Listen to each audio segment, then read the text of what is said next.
स्वामी समर्थांची भूमिका. त्यातनं एक केशरी लंगोट काढला. आज जा, हा लंगोट नेसून माझ्यासमोर ये.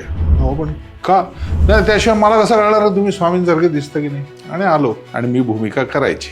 स्वामी उभे करायचे असतील तर ते अवलिया पण त्यांचं आलं पाहिजे. आणि मग विचार करून मी असं ठरवलं की आपण डोळ्यातनं दाखवायचं आणि स्वामींच्या पुटपुटण्यातनं दाखवायचं, की जेणेकरून त्यांनी दिलेली शिवी तर नाही कळणार, पण ते चिडलेले किंवा त्या असे अवलिया आहेत असं कळेल. हे संत तुकडोजी महाराजांची जगभरच्या संतांना एवढं आवडलं की ते असं म्हणले की पुढची 2 दिवस तुम्हीच एकटे बोला, आम्ही कोणीच बोलणार नाही, आम्ही फक्त ऐकणार. काय जादू असेल त्या माणसाची. टकलू हैवानाची भूमिका.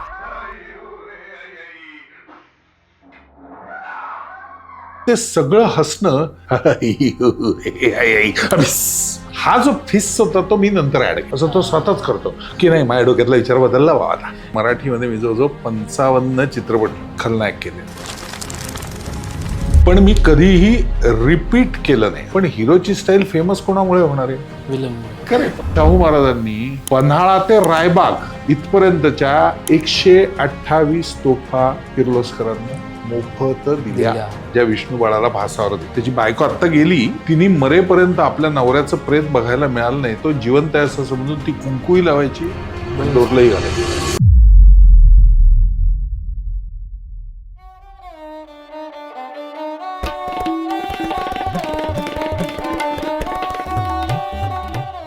सगळ्यांचं स्वागत आहे आजच्या पॉडकास्टमध्ये. आणि आपल्यासोबत आहेत, तुम्ही सगळ्यांनी कमेंट्समधून आम्हाला सांगितलं होतं की राहुलजींचा तुम्ही प्लीज पॉडकास्ट करा. त्यांच्या ज्या भूमिका आहेत, मग त्यात शाहू महाराज असतील किंवा स्वामी समर्थ असतील, जे आजकालचे मिलेनियल्स किंवा आपण जेनझी म्हणतो, त्यांना त्यांची विलनची भूमिका जी आहे टकलू हैवान, तर त्याविषयी एक वेगळंच आकर्षण आहे. सो यासाठी म्हणून आज आपण पॉडकास्ट करत आहोत. आणि आपल्यासोबत आहेत राहुल सोलापूरकरजी. सर, तुमचं खूप खूप स्वागत आहे आमच्या पॉडकास्टमध्ये. नमस्कार. आणि खरंच आमच्यासाठी हा एक ड्रीम पॉडकास्ट ज्याला म्हणतो तशा पद्धतीचा पॉडकास्ट आहे. कारण की तुम्ही एवढ्या विविध भूमिका केलेल्या आहेत, नाटकांमधून कामं केलेली आहेत, खूप मोठी कारकीर्द आहे तसं म्हणायला गेलं तर आजच्या पॉडकास्टला तुमच्या अनुमतीने सुरुवात करूयात. निश्चित. सुरुवातीलाच मला हे विचारावं वाटेल की तुमचं बालपण कसं होतं, किंवा बऱ्याच इंटरव्ह्यूजमधून किंवा लेखांमधून तुम्ही असं सांगितलं की सुरुवातीच्या काळात एक अशी घटना घडली होती लहानपणी, ज्याने तुमच्या एक बालपणाला एक वेगळा आकार मिळाला. आणि आत्तासुद्धा तुमच्यावर ते संस्कार आहेत. म्हणजे अगदी खरं सांगायचं तर पुण्यातलं ज्याला बरमुडा ट्रँगल असं मी म्हणतो नेहमी, शनिवार नारायण सदाशिव पेठ, त्यातल्या शनिवार पेठेतला माझा जन्म आणि 35 वर्ष शनिवार पेठेत गेली. आणि आम्ही एक थत्ते सरदारांचे असे 2 भाग होते वाड्याचे. त्यातल्या एका भागातले भाडेकरू होतं. अगदी छोटंसं घर होतं वडिलांचं, भाड्याचं, मातीचं. आणि आमच्या वाड्यामध्ये इनमीन त्यांचे आम्ही 4 का 5 भाडेकरू होतो फक्त राहायला सगळे. असा मोठा बोळ होता दाराशी, कॉमन टॉयलेट्स वगैरे, इकडे बाथरूम ओपन, आणि मग घरातली प्रत्येकाची. आणि असं सरळ जाऊन डावीकडे वळून संपलं. आणि मागं कन्याशाळेच्या ग्राउंडची भिंत लागायची पलीकडच्या बाजूची. अच्छा. तर वाड्यामध्ये खेळायचो आम्ही लहानपणी. तर ते काय खेळायला तसे माझ्या बरोबरच्या वयाचे कुणी नव्हते. कारण माझ्या शेजारी जे कुटुंब राहायचं त्यांना सगळ्या मुली होत्या आणि मुलं होती, पण सगळी मोठी होती. त्यातल्या त्यात एक मुलगा होता, पण तरीही तो माझ्यापेक्षा 4-5 वर्षांनी मोठा. आतमध्ये अजून एक कुटुंब राहायचं, त्यांनाही 2 मुलं 2 मुली, पण माझ्यापेक्षा वयाने अगदी थोडासा मोठा असलेला एक होता, आणि बाकी सगळे मोठेच, पण मुलीच जास्त. तेव्हा मग खेळणार कोणाबरोबर तरी खेळायचो असाच मी. मग एकटाच खेळत बसायचो. ओके. तर असाच साधारण 4-4.5 वर्षाचा असेल, एका बालवाडीत जायचो. समोरच्या बाजूला गोवर्धन मंगल कार्यालय होतं, तिथे एक बाई चालवायच्या तिथे. आणि परत यायचो मग क्रॉस करून रस्ता, आणि खेळत होतो एकटाच. तर आतमधनं एक असं आजोबांसारखं व्यक्तिमत्व बाहेर आलं. चष्मा, दाढी, दुटांगी, धोतर, झब्बा. आणि त्यांनी असं चष्म्यात विचारलं, काय रे, काय करतोयस? मी आपलं वर बघितलं, म्हणलं खेळतोय, दुसरं काय, एकटाच? तर म्हणलं हो, कारण बाकी सगळ्या ताया आहेत, असं मी उत्तर दिलं. म्हणजे मुली आहेत सगळ्या, कारण ताई म्हणायचीच आहे, तर सगळ्या ताया आहेत. अनेक वचन तसं झालं मराठीत चुकीचं. त्यामुळे म्हणलं मग खेळणार कोणाशी? एकटाच खेळतोय. मग तुझ्या बरोबरीच्या मुलांबरोबर खेळायला आवडेल का? असं मी विचारलं. म्हणलं हो. चल मग मी आपला उठलो, लगेच झटकली हे शॉर्ट जी घातली होती पॅन्ट ती धूळ वगैरे. चला, त्यांनी आईकडे बघितलं. आता आजच्यासारखं फ्लॅट संस्कृती आणि खुराडे वगैरे काही झालेले नाहीत, की शेजाऱ्याच्या घरात काय झालं माहित नाही. माहितीच नाही. त्यामुळे वाड्यात येणाऱ्या जाणाऱ्यांची माहिती असायची. आईकडे बघून ते म्हणले, याला घेऊन जातो हो, कोणतरी दादा आणून सोडेल तासाभराने. म्हणलं, आई म्हणली बरोबर. आणि मी आपला त्यांचा हात धरला आणि गेलो. एक साधारण 500 मीटर पर्यंत गेलो असो आम्ही. एक मैदान होतं, एक भगवा ध्वज लावलेला, आणि मला बालवाडीतले माझे 3-4 मित्र दिसले माझ्या वयाचे. एका बाजूला रांगेत उभे, त्याच्यापेक्षा मोठे आणि त्याच्यापेक्षा मोठे असे. अरे वा, म्हणलं आपल्या बरोबरची मुलं आहेत. मग मी आपला त्यांच्याबरोबर, अरे काय रांगेत उभा राहा वगैरे असं झालं. मग हळूहळू कळायला लागलं की आपण राष्ट्रीय स्वयंसेवक संघाच्या प्रल्हाद सायम नावाच्या शाखेवरती आलेलो आहोत, जी अगदी माझ्या घरापासून जवळ मोतीबागेत अहिल्यादेवी शाळेसमोर. मग रोज एक कोणतरी दादा घेऊन जायचा, कोणतरी एक दादा 7 वाजता शाखा संपली की घरी आणून सोडायचा. अशी ती सुरुवात झाली. खूप उशिराने पुढं असं कळलं की मला शाखेवर घेऊन जाणारे पूजनीय गोळवलकर गुरुजी होते. वा. त्याचं एकमेव कारण असं की आमच्या वाड्यामध्ये माझ्याच वडिलांबरोबर एसटीत काम करणारे नाना गोळवलकर म्हणून राहायचे. आतल्या बाजूचे ते भाडेकरू होते. आणि नाना गोळवलकर हे गुरुजींचे चुलत भाऊ. आणि गुरुजींचे म्हणजे गुरुजींनी संन्यास घेतलेला असल्यामुळे सगळे देव जे होते गोळवलीचे ते सगळे नानांकडे होते. अच्छा. त्यामुळे गुरुजी पुण्यात आले की साहजिक आपल्या घरचे देव आहेत म्हणून भावाकडे यायचे. तसे ते आले आणि ते मला घेऊन गेले. त्यामुळे मला नेहमी असं वाटतं की म्हणजे काय ही देवाची इच्छा असावी की हा परिसर स्पर्श इतक्या लहानपणी लाभला आणि त्यातून एका शिस्तीत वाढत 2य वर्ष शिक्षित होईपर्यंत मी संघामध्ये आणि अजूनही परिवारातल्या कुठल्याही सामाजिक कार्यात याच्यात हे सातत्याने मी काम करत राहतो. आणि आपण समाजाचा घटक आहोत, आपण हिंदू धर्मातले आहोत, आपण सर्वांच्या उत्तम कल्याणासाठी काम केलं पाहिजे, ही जी बेसिक शिकवण आहे या शिकवणीवर जगत राहतो. वा. मग लहानपणी तुम्हाला कधी असे देवपूजा म्हणा, शुभंकरोती म्हणा, किंवा एक जनरल आत्ता आजच्या भाषेत आपण म्हणतो ना की स्पिरिच्युअलिटी, अध्यात्म, हे कधी इंट्रोड्यूस झालं? नाही, ते अगदीच लहानपणापासून. त्याचं कारण असं, माझे वडील उत्तम पूजा करायचे. वा. किंबहुना कित्येकदा नंतर असं झालं, मी घरी जेव्हा पूजेला मी स्वतः लग्नानंतर बसायला लागलो तर पटकन गुरुजी म्हणायचे की ओम सहस्र शीर्षा पुरुषः सहस्राक्ष सहस्रपाद, हे सगळं तुम्हाला कसं काय येतं? म्हटलं कानावर नकळत पडायचं, कारण माझे वडील म्हणायचे. माझे वडील रोज पूजा करायचे, अतिशय व्यवस्थित पूजा करायचे, ते वेगवेगळ्या गोष्टी म्हणायचे. त्यामुळे काही गोष्टी या एकतर खूप लहानपणापासून, म्हणजे रामरक्षा पाठ झालीच पाहिजे, रोज संध्याकाळी देवाला लावला की शुभंकरोती म्हटली गेलीच पाहिजे, शाखेतनं आलं हातपाय धुवायचे, शुभंकरोती म्हणायचं, मगच जेवायला बसायचं. त्यामुळे हे संस्कार तर होतेच. त्यात झालं असं की पंडित वसंतराव गाडगे संस्कृतचे एवढे मोठे हे, आणि आपण ऐकलेलं असतं अगदी, तर ते आणि लक्ष्मीकांत पांडुरंग जांभोरकर, म्हणजे पाम जांभोरकर संस्कृत विद्या शाळा जी चालवली जाते ती त्यांनी काढलेली, हे दोघंही आमचे शाळेमधले संस्कृतचे शिक्षक. बर. आणि साधारण माझ्या मते मी 4वी-5वीत असेल, 8 वर्ष पूर्ण झालं, त्यानंतर आमची मुंज झाली. ती मुंज झाली माझी सांगलीला दत्ताच्या स्थानावरती सामूहिक मुंज होते, तशी 16 मुलांची एकत्रित आमची अशी मुंज झाली सगळी. तर मग मुंजीनंतर ते सगळं संध्याविंध्या हे तर सगळं शिकवलेलं असतं, ते झालंच. पण मुंज झालेली आहे ना, मग आता गणपती अथर्व शीर्ष म्हणण्यासाठी 10 दिवस रोज दगडूशेठला यायचं. अच्छा. असं शाळेत 5वीत मी गेलेलो असतानाच आमच्या वसंतराव गाडगे यांनी डिक्लेअर केलं, म्हणजे जाहीरच केलं की तुम्ही जायचंय, ज्यांचे कोणाकोणाची मुंज आली चला.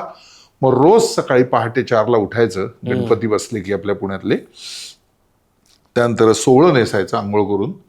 मग आई किंवा वडील कोणतरी मला चालत सोडायला यायचं नुमवी शाळेपर्यंत आमच्या. आणि तिथनं आम्ही सगळी 10-12 मुलं एकत्र गुरुजींबरोबर श्रीमंत दगडूशेठ हलवाई गणपती जायचो. त्यावेळी तो अगदी साध्या लाकडी मखरात बसणारा गणपती, रस्त्यावर पाट आणि रांगोळ्या, पाऊस असला तर थोडंसं हे आतमध्ये जायचो ते छोट्याशा मांडवात, नाही तर बाहेर रस्त्यावर चक्क दुतर्फा तिथं आम्ही बसायचं. 1 तास पूर्ण अथर्व शीर्षाचं पठण व्हायचं. ती 100 आवर्तनं झाली पाहिजेत, तर ती सगळी आवर्तनं व्हायची. आणि त्यानंतर नमस्कार करायचा आणि घरी.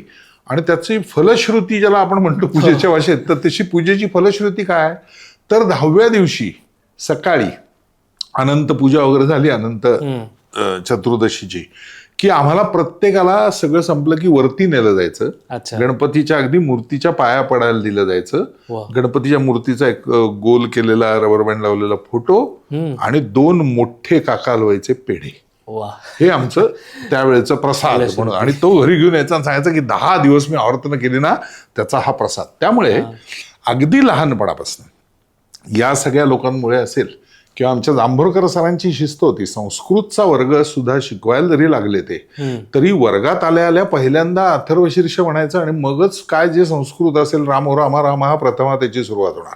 आणि ते मधनं हिंडायचे. एखादा म्हणतोय की नाही, एखाद्याने डोळे उघडले का खंड बसायची, चला बरं म्हणायला सुरुवात करा असं. त्यामुळे खूप लहानपणापासून निदान पूजा अर्चा, त्याचे संस्कार, देवधर्म या सगळ्याशी मी पूर्णपणे परिचित होतो. आमच्या सगळ्या घरामध्ये किंवा माझ्याच फक्त घरात असं नाही, माझ्या आत्याकडे असेल, माझ्या मामांकडे असेल, सगळीकडे पूजा व्हायच्या. माझा धाकटा मामा तर नंतरच्या काळात पूर्णपणे म्हणजे स्वामींचा इतका भक्त झाला की त्यांनी स्वतःचं नावही सोडून दिलं. अच्छा. आणि मृत्यूपर्यंत तो स्वतःला स्वामी नामधारकच म्हणायचा इतकं. त्यामुळे या सगळ्या संप्रदायात ते जायचे. हा झाला एक भाग. दुसरी गोष्ट, हा सगळ्या संप्रदायाबरोबर दत्त संप्रदायाशी खूप जवळचा संपर्क या सगळ्यामुळे होता. त्याचं कारण वडिलांना आणि आईला दोघांनाही गुरुवारचा उपास, सोमवारचा उपास, शंकर आणि दत्त हे खूप कट्टर होतं. वडील दर सोमवारी मला ओंकारेश्वराला घेऊन जायचे. अच्छा. आणि मग तिथे त्या नदी, छोटीशी होती नदी आणि अशी हे, तिथे त्या दगडावर बसून थोडा वेळ माझ्याशी गप्पा वगैरे मारायचे, काय काय सांगत बसायचे, त्यांच्या लहानपणाच्या गोष्टी वगैरे, असं सगळं कसं आहे आपल्याकडं. माझी मुंजे जी झाली ती औदुंबरला दत्ताच्या देवळात झाली. वा. औदुंबरच्या म्हणजे मूळ स्थान आहे तिथे अगदी. आणि तीही गुरुवारी झाली, 1 जून 1971 71 बरोबर, गुरुवार त्या दिवशी. त्यामुळे असा दत्त संप्रदायाशी सुद्धा संपर्क खूप जवळनं सगळा व्यवस्थित आला. आणि नंतरच्या काळात म्हणजे थोडंसं आणखीन पुढचं सांगतो, पुण्याचा गणेशोत्सव हा फार प्रसिद्ध आहे. त्यामुळे वडील मला कित्येकदा अशी खांद्यावर घेऊन दाखवायचे आणि गणपती बघायला जायचो. पण त्यावेळेचे गणपती ना जरा वेगळेच होते माझ्या लहानपणीचे. अच्छा. म्हणजे बाबू गिनू मंडळ हे फक्त पिवळ्या रंगाच्या लाईटमध्ये असायचं आणि रोज फक्त वेगवेगळे चौघडा वाजवणारे यायचे आणि त्या चौघडा वादनावरती ते लाइटिंग. बर बर. एवढाच होता बाबू गिनू. ओके. दगडूशेठ मंडई हे नुसते असे रथावर बसलेले छान, शारदा, गणेश, गजानन किंवा नुसता दगडूशेठ, असला झगमगाट काहीही नव्हता. आणि देखावे सुद्धा असायचे ना ते असे की समजा आपण आता असं म्हणलं की द्रोणाचार्य, अर्जुन आणि पोपटाचा देखावा आहे, तो सगळ्यांना माहिती असते गोष्ट. तर तो असा द्रोणाचार्य असा हात करतायत, अर्जुन असा बाण घेऊन बघा आहे, दुर्योधन शेजारी असा धनुष्य हे करून की त्याचा लागलेला नाहीये, तो वरती इकडं झाड आणि त्याच्यावर एक पोपट आहे, पण तो आकाराने थोडा मोठा केलेला असायचा लोकांना कळावं म्हणून. आता गोष्ट कशी कळणार, तर आपल्या आप्पा वळवण चौकामध्ये बेडेकर नावाचे पेंटर होते त्या काळात.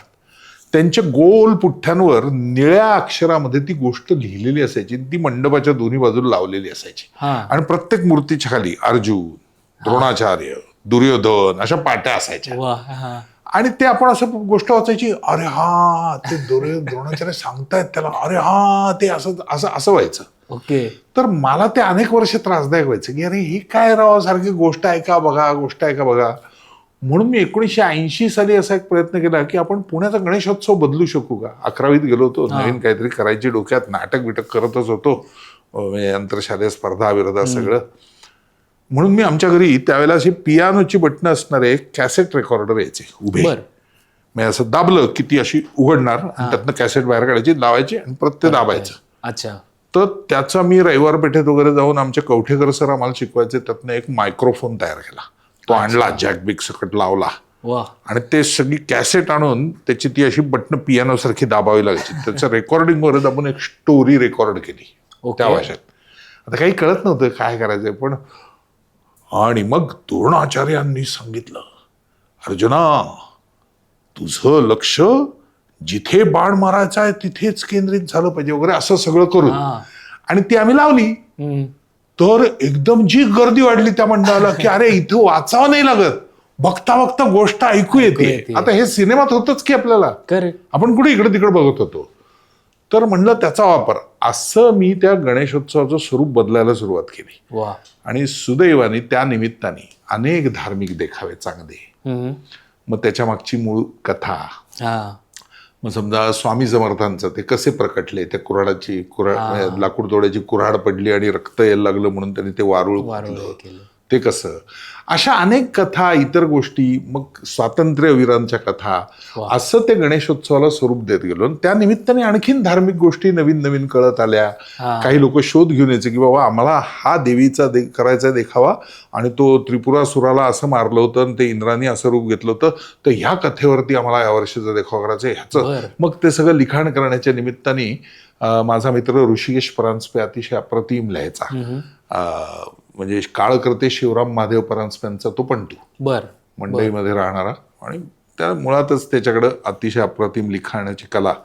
तर तो देखावे लिहायचा, मी रेकॉर्ड करायचो. असं ते सगळं होत होत होत आम्ही सुरू केलं. माझ्या मते 25 वर्षात मी महाराष्ट्रातली महत्वाची, म्हणजे अगदी चेंबूरच्या छोटा राजांच्या मंडळापासून सगळी 10,000 मंडळांचं काम केलं. की त्या निमित्ताने महाराष्ट्र, भारताचा इतिहास, सामाजिक प्रश्न, धार्मिक कथा आपल्याकडच्या, आपल्या परंपरा, रूढी, अशा अनेक विषयांवर मला काम करता आलं. आणि खरं तर त्यामुळे या सगळ्या आपल्या संस्कृतीशी परिचय राहिला.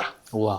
म्हणजे नुसतंच गाणी आणि लाइटिंग पेक्षा तुम्ही जास्त नॉलेज कसं काय देता येईल लोकांपर्यंत, अगदी खरं, त्याचा प्रयत्न अगदी केला. खरं. एवढ्या सगळ्या देखाव्यांमधला कुठला एक आवडीचा लक्षात राहण्यासारखा आहे? आवडीचा पेक्षा एक 2-3 घटना सांगतो चांगल्या. हा, चालेल. म्हणजे गोखले स्मारकला मी सावरकरांवरचा देखावा केला. बर. आणि खूप वेगळ्या पद्धतीने आम्ही केला होता. म्हणजे मी आधुनिक तंत्रही खूप आणत गेलो. कधी टीव्हीचा वापर कर, कधी स्लाइड्सचा वापर कर, कधी लेझरचा वापर कर, मग हालचालींचा वापर कर, बग्गी अख्खी पास होती याचा वापर कर, चाफेकर बंधूंचा जेव्हा रँडच्या वादाचा केला तेव्हा. तर सावरकरांचा देखावा केला, आणि नेमका तो बघायला त्याचं खूप कौतुक होतं म्हणून बाबूजी आले. आता बाबूजींचा माझा संघ आणि या सगळ्यामुळे छान परिचय होता. पण बाबूजी आले आणि बाबूजींनी सगळं बघितलं आणि म्हणले वा, कारण बाबूजी सावरकरांवर सिनेमा करत होते त्यावेळेला. काय सुंदर केलाय म्हणले. आणि मुख्य म्हणजे मला त्या 2 गोष्टी फार आवडल्या. हे तू काय केलंयस, कारण मला जरा मी त्याचं साऊंड डिझायनिंग पण मी करायचो या सगळ्याच. म्हणजे थोडक्यात सावरकरांची जी समुद्रातली उडी आहे, तर त्या उडीला फक्त ती धबाक्कन पडलेत पाण्यात, आणि पाण्याचा आणि लाटांचा आवाज एवढंच नुसतं न ठेवता मी मागं सीगल पक्षी टाकला होता एक बारका. अच्छा. समुद्रावर बाकी आवाज काय येणार, पण तो एक सीगल पक्षी ओरडतोय त्याचा. किंवा सावरकर ज्या वेळेला डोंगरीच्या तुरुंगात होते आणि त्यांना माई भेटायला गेल्या होत्या आणि तिथनं त्यांना नेणार होते अंदमानला, तर त्यावेळेला माईंच्या डोळ्यातले अश्रू बघून माई जेव्हा परत निघाल्या तेव्हा सावरकरांनी आपल्या हातातल्या बेड्या वाजवल्या होत्या. अच्छा. तर ते कोणालाच माहिती नाही की का वगैरे वगैरे.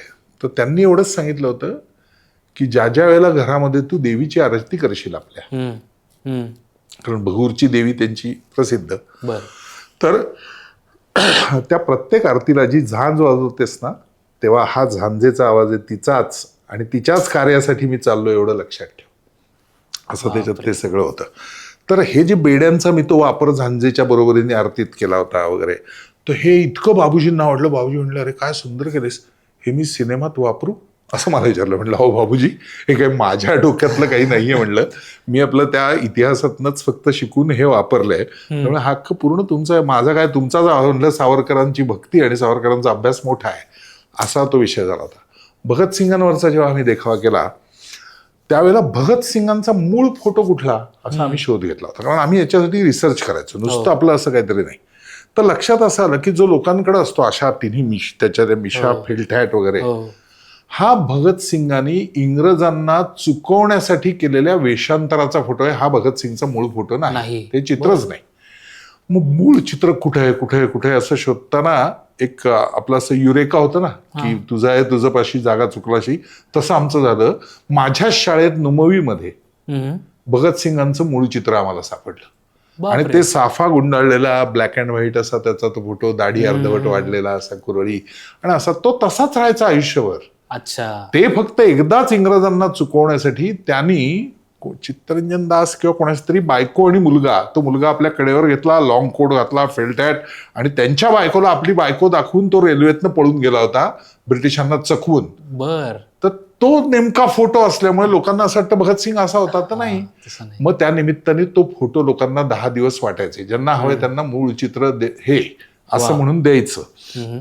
म्हणून आम्ही त्याचे हक्क मिळवले, त्याचे कॉपीज काढल्या, आणि सगळ्यात महत्वाचं म्हणजे त्याची सुरुवात करताना भगतसिंगांच्या धाकट्या भावाला पुण्यात आणलं वा. त्या देखाव्याला, आणि त्याच्या हस्ते ते केलं. त्यामुळे असं आलं की अरे क्या बात आहे, आपण निदान भगतसिंगांना तर नाही बघणे शक्य, पण भगतसिंगांच्या बंधुराजांना तरी आपण भेटलो. आणि त्या निमित्ताने काही चांगला इतिहासही आणखीन कळला त्यातला, की जो सिनेमामध्ये काही दाखवतात. मी सिनेमालाच आहे, पण आपण सिनेमॅटिक लिबर्टीच्या नावाखाली काही दाखवत असतो. खरा इतिहास काय तर तो कळलाही. असंही सगळं झालं.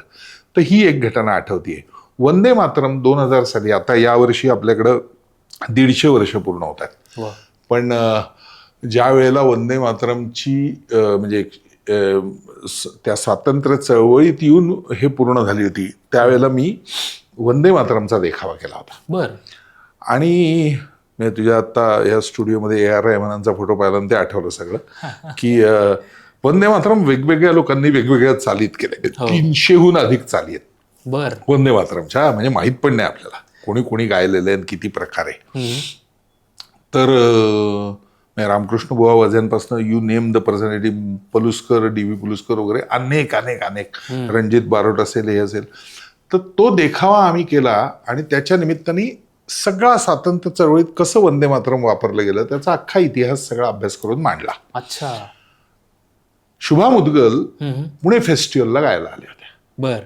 त्यांना कुणीतरी तिथं असं सांगितलं की वेगवेगळ्या वंदे मातरमचा वापर त्या गाण्यांचा बॅकग्राऊंडला इतिहास सांगताना केला गेलाय, त्याच्यात तुमचंही वंदे मातरम आहे. अच्छा. आणि त्या म्हणल्या मुझे देखना है. आणि त्यामुळे त्यांचा कार्यक्रम फेस्टिवलचा संपल्यावर रात्री 12:30 वाजता आमच्या मंडळ शोधत आल्या. म्हणजे आमच्या कार्यकर्त्याला बोलून घेतलं त्यांनी, मला यायचंय. आता रात्री देखावे बंद झालेले, सगळं हे झालेलं, करायचं काय. पण मग पोलिसांना स्पेशल परवानगी किंवा एकदाच लावणार होत देखावा, पण त्यांना बघू द्या, कारण त्यांचा आवाज त्याच्यात बॅकग्राऊंडला आहे. ते एवढ्या मोठ्या शुभा मुदगल आत्ता कलमाडींच्या फेस्टिवलमध्ये आले. बरं. मग त्या इन्स्पेक्टरने परवानगी दिली आणि मोठ्या आवाजात तो देखावा रात्री आम्ही त्यांना दाखवला. भयंकर खुश झाल्या. मला म्हणलं क्या बात है, ये जो बॅकग्राऊंड का आपने जो सोचा है, की कधी रणजित बारोट वापरलाय, कधी एकदम रामकृष्ण बुवा वझे वापरलेत, कधी अचानक तुम्ही नुसतीच ट्यून वापरताय, कधी बाबूजींचा आवाज वापरताय, कधी AR रहमान वापरताय. हे जे काय तुम्ही सगळं केलेलं आहे ते हे पूर्ण म्हणजे अख्खा वेळ लोकांना पाऊण तासाच्या देखाव्यात वंदे मातरम सोडून दुसरं काही नाही, हे मला फार आवडलं, असं त्यांनी रिॲक्शन दिली. सॉरी तुमचा फ्लो ब्रेक केला, पण आत्तापर्यंत इथपर्यंत पॉडकास्ट बघता तर प्लीज खाली दिलेल्या सबस्क्राईब बटनवर सबस्क्राईब करा, कारण तुम्ही सगळे पॉडकास्ट बघता पण सबस्क्राईब करत नाही. सो प्लीज चॅनलला सबस्क्राईब करा आणि तुमचा पॉडकास्ट आता कंटिन्यू होईल. 3, 2, 1 ॲक्शन. असे वेगवेगळ्या गोष्टी अनुभव या निमित्ताने गणेशोत्सवाच्या आलेले आहेत. वा.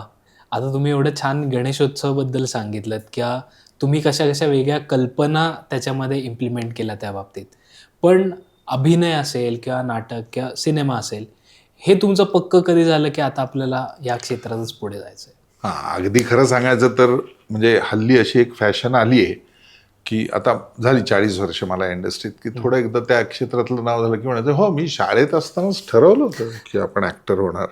तर माझं असं मत आहे ज्याला स्वतःच्या चड्डीची नाडी बांधता येत नसते, कसं काय ठरवू शकतो माणूस. आणि विशेषतः आमच्या पिढीच्या बाबतीत तरी मी असं म्हणेन, जेनझी वगैरे असं आता मी आजच्या ह्याच्यात नाही, पण 10वी 12वी पर्यंत आपण आई वडिलांच्याच आधिपत्याखाली असायचो. त्यामुळे माझ्या आई वडिलांची इच्छा होती की पोरगं अगदी काही वाया गेलेलं नाहीये, कारण तुकडीत कायम राहतंय याचा अर्थ अभ्यास चांगला करणार आहे. तर त्यांनी इंजिनियर किंवा डॉक्टर व्हावं, त्यावेळेला तेवढंच एक होतं. कारण 83ला वसंतदादा पाटलांनी तो अध्यादेश काढला आणि तिथनं पुढे ही सगळी प्रायव्हेट कॉलेजेस सुरू झाली. तोपर्यंत एक COEP, एक BJ मेडिकल, संपला विषय. म्हणजे बाकी मग इंजिनिअरिंगसाठी काहीच नव्हतं, नाही तर मग डिप्लोमा, PG असं. तर आईवडिलांची इच्छा तीच होती. 10वी झालो, त्यानंतर 11वी 12वी सायन्स केलं मी. आणि या मधल्या काळात मी SP कॉलेजमध्ये जेव्हा गेलो 11वीला, तर मला असं लक्षात आलं की आमचा जो रमाबाई हॉल आहे तिथं संध्याकाळी कोणीतरी प्रोफेशनल लोक येऊन काहीतरी करत असतात नाटक. अच्छा. आणि त्याच्यात आमचेच बायोलॉजीचे असिस्टंट म्हणून जे काम करणारे आहेत झुऑलॉजी महिला दोन्हीला, ते श्रीपाद गोखले नावाचे गृहस्थ तिथं असतात. बरं. म्हणून मग मी आपलं गेलो. काय आहे, कारण श्रीराम खरे पीडीएचे आणि श्रीपाद गोखले हे दोघंही आमच्याकडे लॅब्स आणि याच्यासाठी होते बरं. SP ला. तर गेलो आणि बघितलं तर रंगश्री नावाच्या एका संस्थेची तालीम चालू असते आणि मोहन जोशी वगैरे सगळे तिथं असतात. त्यावेळेला ते सगळे किर्लोस्कर ऑइल इंजिन्समध्ये नोकरी करणारे होते आणि ते सगळे असतात. मग मी विचारलं की काय आहे हे, असं असं आहे. मग मला येता येईल का या संस्थेत हौशी राज्य नाट्य स्पर्धेला काम करणार आहे? हो या म्हणले. आणि त्या वर्षी मोहन जोशी वगैरे म्हणजे श्रीपाद गोखले सरांनी आमच्या मोरूची मावशी नाटक बसवलं. अच्छा. तर मी म्हणलं मी काय काम करू शकतो? नाही म्हणे ऍक्टर तर सगळे ठरलेले आहेत आणि सगळे मोठे पाहिजेत, तू ते यंग आहेस आता 11वीतला पोरगा, पण तू काय करू शकशील? म्हणलं माझी चित्रकला ही बरी आहे, तर मी सेट बीटचं काम करू शकेन. म्हणलं मला तेवढे अंदाज आहे, मी शाळेत वगैरे काम केलेलं आहे, म्हणून कर. म्हणून त्यांनी सांगितलं आणि मग मी सेटचं डिझाईन केलं जरा त्या सगळ्या वेगळ्या पद्धतीने, की नाटक मोरूची मावशीच आहे पण राज्यनाट्याला आणि स्पर्धेला करतोय तर आपल्याला फ्लॅट सीन्स नाही उभे करायचे, राजवाडा, घर, त्यांची खोली असं. म्हणून मग मी फक्त एल टाईपची लेवल त्याला हे, आणि दरवेळेला समोरची प्रॉपर्टी फक्त बदलली की त्याचा फील वेगळा येईल. बरं. मग बागेतला सीन असेल तर एका अंधारात आम्ही फक्त एक एल शेप चौकट केली होती आणि त्याच्यावर वेल बांधून ठेवलेलं असायची. ती फक्त हे करून ती कमान लागली की एकदम सगळं फील बदलायचं आणि बागच वाटायची. असं ते सगळं केलं. किंवा राणीची एंट्री म्हणून जेव्हा मोहन जोशी यायचा, म्हणलं ते आता तो येणार ते जिन्यावरनं वगैरे जे विजय चव्हाणच्या याने पाहिले, असलं काहीच नाही. फक्त वर्ण दोरीवरनं एक पेलमेट आणि त्याचा गोल्डन पडदा खाली यायचा. बरं. आणि तो बरोबर त्या विंगेशी तिरपायचा आणि लेवलची पायरी चढून मोहन फक्त त्यातनं यायचा आणि त्याच्यावर स्पॉट असायचा की राणी म्हणून त्याला एक फक्त तेवढं. असं ते सगळं स्पर्धा म्हणून केलं. सुदैवाने झालं असं की आमचं नाटक पुण्यामध्ये पहिलं लागलं, फायनलला गेलं मुंबईला. मुंबईलाही तो सगळा सेट बीट मी सगळा लावला आणि मुंबईच्या फायनल्सला राज्यनाट्याच्या विजयाबाई परीक्षा होत्या. अच्छा. आणि फायनलमध्येही आम्हाला 3रा क्रमांक मिळाला. स्मारक नावाचं नाटक त्यावेळेला संभाजीनगरचं म्हणजे औरंगाबाद तत्कालीन नाव पहिलं लागलं होतं. आम्हाला 3रा क्रमांक मोहनला अभिनयाचं वगैरे आणि नेपथ्याचंही मिळालं गोल्ड मेडल. आणि विजयाबाईंनी असं सांगितलं की या नाटकाला मोरूची मावशीसारख्या नाटकाला का दिलंय असं कोणी म्हणू शकतं, तर मला असं म्हणायचंय की हे अत्र्यांचं इतकं जुनं मोरूची मावशी आम्ही बघतोय असं वाटलं नाही, याचं खरं कारण त्याचं नेपथ्य, असं त्यांनी स्वच्छ परीक्षक म्हणून सांगितलं. आणि त्यावेळेला अशी पद्धत होती की जेवढी फायनलला आलेली हे सगळे स्पर्धक असतील, या प्रत्येक संघातल्या 2 लोकांना एकत्र घेऊन विजया मेहता 1 महिन्याचं निवासी शिबिर राज्याच्या खर्चात घ्यायच्या. अच्छा. जुन्या रवींद्रनाट्य मंदिरातल्या सगळ्या खोल्या त्याच्यात लोकांनी राहायचं आणि सकाळी 6 ते रात्री 12 फक्त नाटक आणि नाटक, बाकी विचार नाही. आणि मग मी श्रीपाद गोखले सरांच्या आमच्या गुरूंच्या मागे लागलो की मग मला जायचंय. म्हणले जा. आणि मग मी विजयाबाईंच्या शिबिरात दाखल झालो. विजयाबाईंनी अगदी शेवटचं वर्ष होतं 80, असं ठरवलं होतं की आता बंद करायचंय, पण माधव वाटवे असतील सकाळी येऊन एक्झरसाइजेस घेते, अशोक परांजपे आणि अशोकजी परांजपे असतील, दररोज दर 2 दिवसांनी एक गेस्ट, त्याच्यात डॉक्टर लागू, दत्ता भट, यशवंत दत्त असे लोक येणार. रोज आमच्याकडनं एक्झरसाइजेस वेगवेगळे. नंतर 15 दिवस होऊन गेल्यानंतर आम्हाला प्रत्येकाला एक मोठा नाट्यप्रवेश दिला गेला आणि तो प्रत्येकाने टीम तयार करून बनवायचा आणि बसवायचा आणि त्याचे प्रयोग होणार. रोजची वेगवेगळी रेकॉर्डिंग्स करायची, स्पीचेसची स्वतःच काय सुधारणा झाली आहे ते बघायचं. असं दिवस रात्र एनग्रॉस्ड, म्हणजे पूर्ण त्याच्यातच असं त्या घ्यायच्या. बरं. त्या शिबिरानंतर मला असं वाटायला लागलं की यार ही करिअर भारी आहे, ते इंजिनियर डॉक्टर होण्यापेक्षा आपण ना या लाईनीत गेलं पाहिजे. आणि म्हणून मी ह्या लाईनीत यायचं असं ठरवलं, पण तेही काही असं म्हणजे काय म्हणू आपण त्याला फिक्स नव्हतं. ओके. आपण ठरवलं होतं. त्याचं कारण इतके वैविध्यपूर्ण विषय त्या काळात डोक्यात येत असतात. 10वीत असताना मी NCCत होतो. बरं. NCCत असताना मी 26 जानेवारीची जी RD रिपब्लिक डे परेड असते त्याला सिलेक्ट झालो होतो दिल्लीला. नुसता सिलेक्ट झालो असं नाही, 79चा मी भारताचा ज्युनियर विंग नेव्हीचा बेस्ट कॅडेट होतो. मला 8 सुवर्ण पदकं होती. तत्कालीन पंतप्रधान मोरारजी देसाईंच्या हस्ते मिळालेली माझी मोठी बातमी मी पेपरला आली होती सगळी. ती मेडल्स ते सगळं असं भारी. त्यावेळेला मला असं वाटत होतं की आपण मर्चंट नेव्हीत जाऊ, कारण त्यावेळेस त्याचं आकर्षण होतं. त्यामुळे लहानपणी आपल्याला असं जी लागेल ती आकर्षण निर्माण होत असतात, त्याप्रमाणे आम्ही ते. मग नंतर नाटकाचं हे आकर्षण आलं, पण तरीही वडिलांची इच्छा होती की नाही बाबा तू इंजिनियर हो, डॉक्टर इंजिनियर काहीतरी एक करायला पाहिजे. म्हणलं बरं बाबा, म्हणून त्याप्रमाणे आपलं 12वी सायन्स केलं. पण हे ठरलं आणि मी ठरवलं नाही आता डॉक्टर इंजिनियर नाही व्हायचं, आणि म्हणून मी आर्ट्सला ऍडमिशन घेतली. ओके. चक्क BA मराठी करायचं असं ठरवलं आणि SP कॉलेजला मी आर्ट्समध्ये आलो परत. घरी सांगितलं होतं? नाही, अजिबात नाही. पुरुषोत्तम केलं. पुरुषोत्तमला आम्हाला 3रं बक्षीस आणि संजीव करंडक मिळाला, मला अभिनयाचं मिळालं. तरीही पेपरला बातमी येऊ नये यासाठी सुद्धा मी प्रयत्न केले. अच्छा. किंवा शक्यतो नका छापू, म्हणजे घरात काही कळणार नाही. पण घरात मात्र सांगितलं होतं मी COE पिलाय. बर. असं उगाच काही नाही, कसलं काय. तर COE पिला. गुप्ते मला वाटतं, मला आडनाव आठवत नाही, पण गुप्तेच. सगळी रसायन आणि या सगळ्याशी मेटलर्जी ते हेड ऑफ ट्रीटमेंट. आणि माझा सख्खा मोठा भाऊ जो माझ्यापेक्षा 13 वर्षांनी मोठा होता, तो बँक ऑफ इंडियामध्ये मॅनेजर होता कर्वे रोड ब्रँचला. बरं. तो असंच एकदा बोलता म्हणलं की अरे गुप्ते सरांचं खातं माझ्या इथंच आहे. तर म्हणलं हो का, माझा आता काय संबंध आहे FEला. म्हणलं AC पासनं असतं ते सगळं. म्हणलं प्रायव्हेटायझेशन म्हणजे स्पेशल ब्रँच वगैरे वगैरे. हो. नंतर एकदा हळूच त्याने त्याची बुलेट काढली, मला म्हणलं बस. संध्याकाळी घरी आल्यावर आम्ही बालगंधर्वाशी गेलो, चहा प्यायला बसलो. काय चाललंय, कसं चाललंय. म्हणलं उत्तम, सगळं छान चाललंय, छान. अरे गुप्ते भेटले होते. म्हणलं अरे सांगितलं ना तुला, अजून वेळ. नाही गुप्ते म्हणत होते तू नाहीच आहेस कॉलेजला. अच्छा. म्हणलं आता झालं पोल खोल. तर मग म्हणलं हो, म्हणजे खरं सांगायचं तर मी आर्ट्सला ऍडमिशन घेतली कारण मला असं करायचं आहे बरोबर. आता हे बाबांना कोण सांगणार. मी म्हणलं तू. तर तो म्हणला का. म्हणलं कारण तू मेडिकल सोडून म्हटलं केलेलं आहे हे मलाही माहिती आहे म्हणलं. अच्छा. त्यांनी मेडिकल सोडलं होतं, तो दुसऱ्याला गेला होता. म्हणलं आता ही जबाबदारी तुझी आहे मोठा भाऊ म्हणून.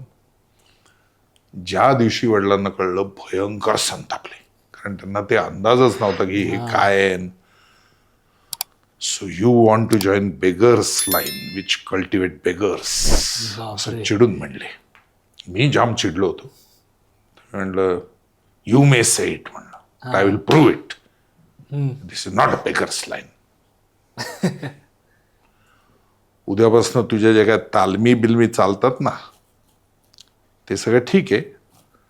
एक ठेवली आहे तुमच्यासाठी स्वयंपाकीण आईकडं बोट करून. बापरे. पण 7 नंतर जर घरात आलात तर जेवण मिळणार नाही. 7च्या आत घरात. आमच्याकडं पहिलं टायटल आहे. तर म्हणलं बर. त्यानंतर जवळजवळ वर्षभर मला शक्यच नव्हतं, कारण तालमीचं आमच्या उशिरा संपणार तर कुठनं बोंबलायला जायला 7. आमचं घर बंद आलं जेवण. पण एक बरं होतं त्या काळामध्ये, दर्शन नावाचं हॉटेल माहिती आहे का. हो, प्रभात रोडचं. हो. दर्शन हॉटेलचे जे मालक होते त्यांची त्यावेळेला पद्धत अशी होती की इथं वेटर नसतील, इथं कॉलेजची मुलं काम करतील. बर. म्हणून मी सारखं तर काही नाटक नसायचं, राज्यनाट्य स्पर्धा वगैरे असं सोडलं तर मी रेग्युलर वेटर म्हणून संध्याकाळी 6-5ला कॉलेज संपलं की 6 ते रात्री 11 तिथं काम करायचं आणि 100 रुपये पगार मिळायचा महिन्याचा. मंगळवारी हॉटेल धुवायला थांबलं कारण बुधवारी बंद असायचं तर 10 रुपये एक्स्ट्रा, आणि रोज संध्याकाळी 1 व्हेज सँडविच, 1 कॉफी आणि 100 रुपये पगार. मग मी चक्क 1.5 वर्ष तिथे वेटर म्हणून काम केलं. आजही माझे अनेक मित्र भेटतात आणि हळूच विचारतात राहुलजी आठवतंय का आपण. अरे म्हणलं मोठ्यांदा बोल की, काय लाज वाटायचं कारण नाही काय. म्हणलं आपण काही गुत्ते चालवत नव्हतो का, म्हणलं मटका चालवत नव्हतो. म्हणलं आपण काम केलंय, म्हणलं पैसे मिळवलेत म्हणलं आपण व्यवस्थित. त्यामुळे त्यावेळेच्या फिया बिया माझे खर्च सगळं निघून जायचं. आणि जेवण पण रात्री मंडईत जाऊन मस्त मटार उसळ पाव, कधी हे जेवणही व्हायचं. असं ते चाललं होतं माझं. राहुलजी, मुव्हिंग अहेड, सगळ्या प्रेक्षकांनाच हा प्रश्न पडलाय की तुमचा जो आवाज आहे, हा असा भारदस्त आवाज, हा पहिल्यापासून असाच होता की तुम्ही याच्यावर काम केलं. आवाज एवढा चांगला नव्हता. बर. अत्यंत क्रेडिट देईन डॉक्टर अशोक रानडे सरांना. बर. NCPA मध्ये वर्षानुवर्ष ते होते. पुलंचे सहाय्यक म्हणून आणि तिथे शिकवणारे म्हणून अशोकजी रानड्यांनी स्वर शब्द तंत्र या विषयावर प्रचंड काम केलंय. बर. आणि त्यांनी जे एक्झरसाइजेस आम्हाला विजयाबाईंच्या शिबिरात शिकवले ते एक्झरसाइजेस सगळे सातत्याने, म्हणजे एकदा केलं दोनदा केलं असं नाही. आजही मला ज्या वेळेला असं वाटतं की बाबा आपले उच्चारामध्ये कुठं काही गडबड होतीये का, काही अमुक तमुक होतंय का, तर ते एक्झरसाइजेस करायला आम्ही परत सुरुवात करतो. बर. आणि ते करतो. म्हणजे अगदी रावणाने जे शंकर स्तुती रचली ती सुद्धा आम्हाला म्हणजे अत्यंत कुठल्या श्वासात कशी म्हणायची, जटाकटा संभ्रम भ्रवंदिलीं निर्जरी विलोलवीच वल्लरी विराधमान मूर्धनी धगत धगत धगत जल ललाटपट्ट पावके किशोर चंद्रशेखरे रती प्रतिक्षणम मम इथपासनं सगळं जेव्हा जेव्हा असं वाटतं की त्या टप्प्यावर परत जायचं. आणि माझ्या ते गेली 46 वर्ष जे काही आम्हाला त्यावेळेला त्यांनी सांगितलं, जे काही करून घेतलं, त्यातून स्वच्छ उच्चार, कमी प्रेशर हवेचं वापरून आपण जो काही श्वास आत घेत असतो त्याचं उत्तम बोलता येणं, तुमचा बेस अत्यंत चांगला, आणि तो सुद्धा नुसता बेस उपयोगाचा नाही. अमरीश पुरी साहेबांकडे बेस होता, ओमपुरी साहेबांकडे बेस होता, पण त्यांच्यापेक्षा बच्चन साहेबांचा बेस का आवडतो तर त्याचं कारण त्यांच्या बेस बरोबर ते मिड रेंज वापरतात आणि त्यांची मिड रेंज खरं चांगली आहे. ओके. या सगळ्याचा अभ्यास साऊंड डिझायनिंग करताना करणं आणि त्याप्रमाणे वेगवेगळ्या डॉक्युमेंटरी, जाहिराती यांना आवाज देणं, हे सगळं करत करत करत करत तो डेव्हलप झालाय. म्हणजे ते असं नुसतं एका रात्रीत झालंय असंही नाही, जन्मताच मिळालंय असंही नाही. त्याच्यावर कष्ट घेतलेत का तर हो घेतलेत, अनेक गुरुजनांचं साह्य मिळालंय का, हो मिळालंय, आणि प्रयोग करत करत करत करत ते तयार झालंय असं माझं मत आहे. वा वा. तुमची एक भूमिका जी आहे ती अजरामर झाली आणि आमचे सबस्क्रायबर्स त्याचे फॅन आहेत, ते म्हणजे स्वामी समर्थांची भूमिका. तर ती भूमिका करत असताना तुम्हाला काही अनुभव आले का, काही एक्सपिरियन्स आले का, किंवा त्याच्या पार्श्वभूमीच्या बाबतीत विचारावं असं वाटेल की तो रोल तुमच्याकडे कसा आला, किंवा त्याच्यासाठी तुम्ही काही विशेष तयारी केली का? कुठलीही भूमिका करताना म्हणजे अशा वेगळ्या विषयावरची असेल तर तयारी ही करावीच लागते. ही भूमिका माझ्याकडे आली म्हणजे जरा गंमतच होती. ती प्रकाश जोशी नावाचे एक निर्माते होते, त्यांना कोणीतरी सांगितलं की तुम्ही राहुल सोलापूरकरांचा विचार करून बघा, आणि म्हणून ते पुण्यात आले मला भेटायला. आणि पुण्यात आले आणि मला बोलवलं ज्या हॉटेलला उतरले होते तिथं की या भेटायला. मी गेलो तर विचित्र होता जरा वागायला माणूस तो. त्यांनी आधी माझ्याकडे बघितलं वगैरे वगैरे सगळं, या इकडे या म्हणला. मी जवळ गेलो होतो, त्यांनी त्याची बॅग उघडली, त्यातनं एक केशरी लंगोट काढला. आज जा, हा लंगोट नेसून माझ्यासमोर या. हो पण का नाही, त्याशिवाय मला कसं कळणार तुम्ही स्वामींसारखे दिसता की नाही. म्हणलं बर. मग मी ते घातला, आता काय ट्रायलच शेवटी आपण देतोय, आणि आलो. वा, कोणी मेकअप पण आहे का गेटअप करेल? म्हटलं आत्ता नाही मिळणार म्हणलं, पण मी करू शकेन. मग मला फोटो काढून पाठवा.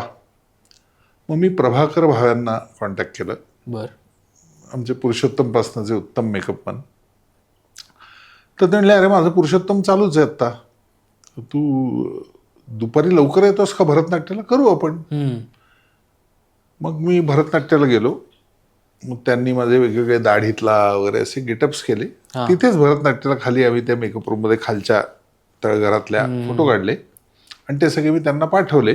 आणि मग त्यांनी ठरवलं की येस कन्फर्म, आणि मी भूमिका करायची. तर मग मी त्यांना म्हटलं की तुमचा स्क्रीन प्ले वगैरे जे काय होणार आहे तो होऊ द्या, पण मला थोडा अभ्यास आधी करू दे ना नीट. पोथी गोष्ट असं वाचलंच. बर. पण खरं सांगायचं तर सर्वात जास्त फायदा 2 गोष्टींचा झाला ती भूमिका करताना असं मी म्हणेन.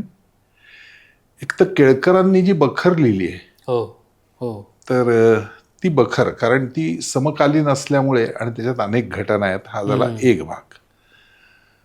आणि त्या बखरीबरोबरच मला स्वतःला आजही असं वाटतं की स्वामींची गोष्टीरूप 2-3 चरित्र मिळाली, वेगवेगळ्या लोकांनी लिहिलेली, वेगवेगळ्या लोकांनी. तर ती चरित्र अशी सगळी मी वाचून काढल्यानंतर मला त्याचा फायदा जास्त आला. त्याचं कारण असं आहे की शेवटी तुम्ही रंजकतेने ते लोकांपर्यंत पोचवावं लागतं आणि रंजकता ठेवूनही त्यातली श्रद्धा कुठेही कमी होणार नाही याचाही विचार करावा लागतो. ते महत्वाचं. तर मला ती बखर वाचल्यानंतर एक गोष्ट अशी लक्षात आली की हे दत्त संप्रदायातले जरी असले तरी अवलिया आहेत अत्यंत. हो आणि खरं सांगायचं तर ती बखर नीट वाचवत नाही. हो हो. कारण अनेक ठिकाणी महाराजांनी चक्क अत्यंत अद्वा बोललेले आहेत सगळ्या प्रकारे लोकांना.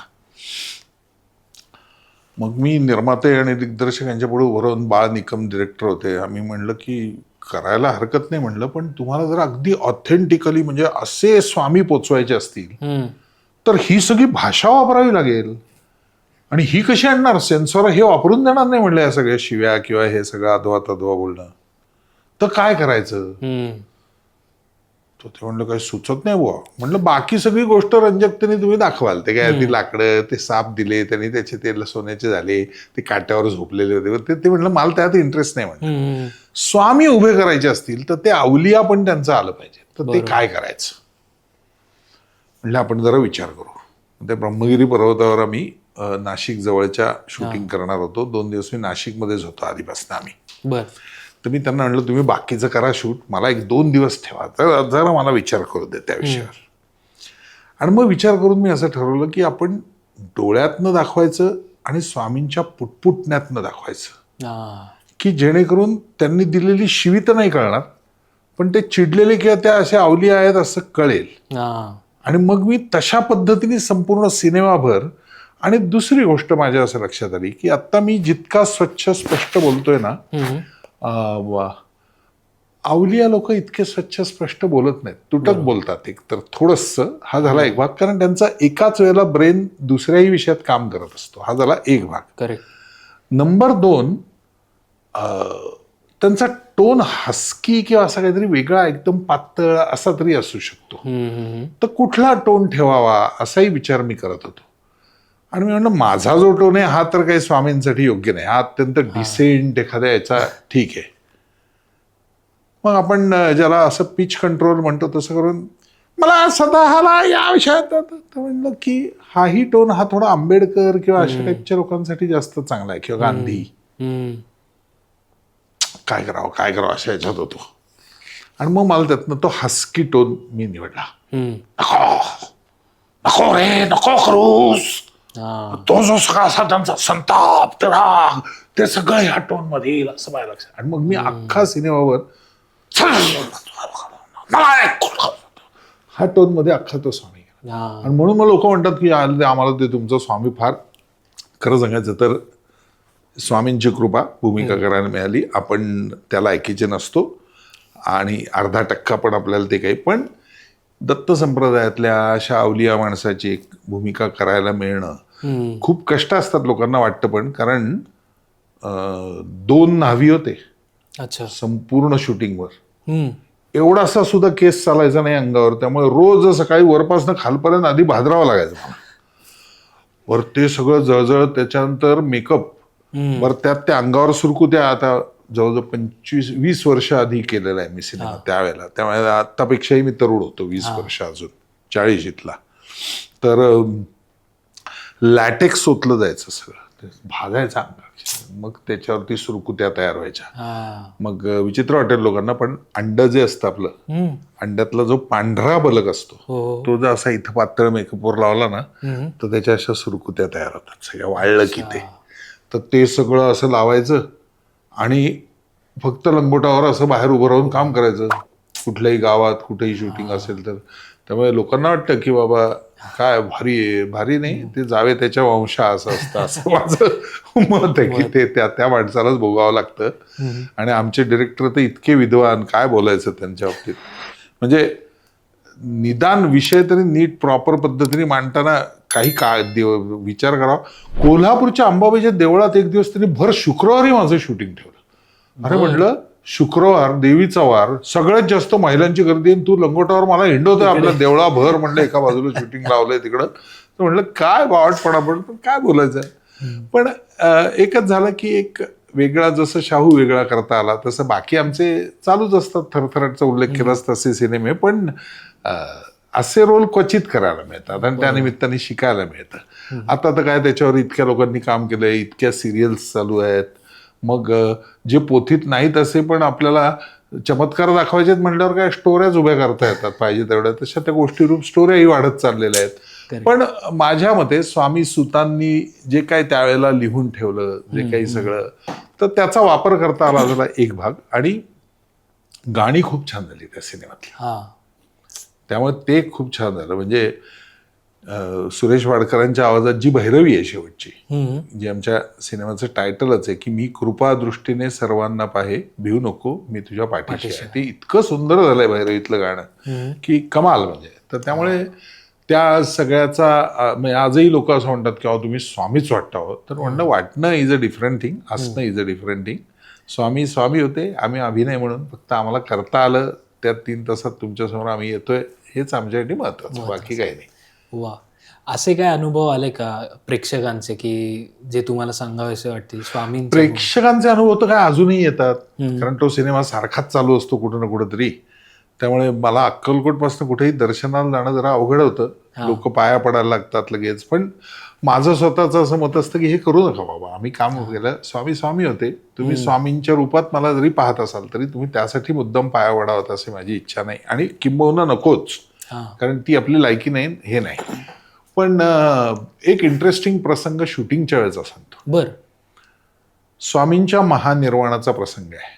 बापरे. आणि जेव्हा मोठी माणसं मरतात, म्हणजे अगदी लोकमान्य टिळकांची सुद्धा महानिर्वाणाचा जर ब्लॅक अँड व्हाईट फोटो तुम्ही बघाल तर लक्षात येईल.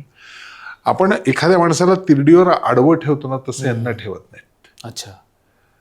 साधारणतः ह्या अवलिया, लोकमान्य वगैरे अशा ह्याची लोकांना मांडी घातलेलं आणि असं थोडं तिरपं केलेलं असं पालखीत ठेवतात त्यांचं प्रेत.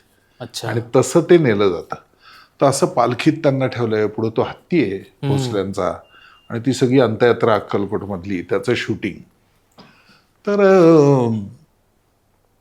मला काय, मी म्हणलं बाबा फक्त मला पाडणार नाही असं बघा, म्हणजे जे कोण उचलणार आहेत ते, कारण माझे डोळे मिटलेले आहेत ना, मी कशाला डोळे उघडून बघतोय. पण ते सगळं शूटिंग 2 दिवस चाललं होतं, कारण ते पराच लावा जमान सगळं ते सगळं असं ते संपलं. आणि 1-2 दिवसांनी मला एका गृहस्थांचा फोन आला. ते म्हणणे मी एक स्वामी भक्त आहे,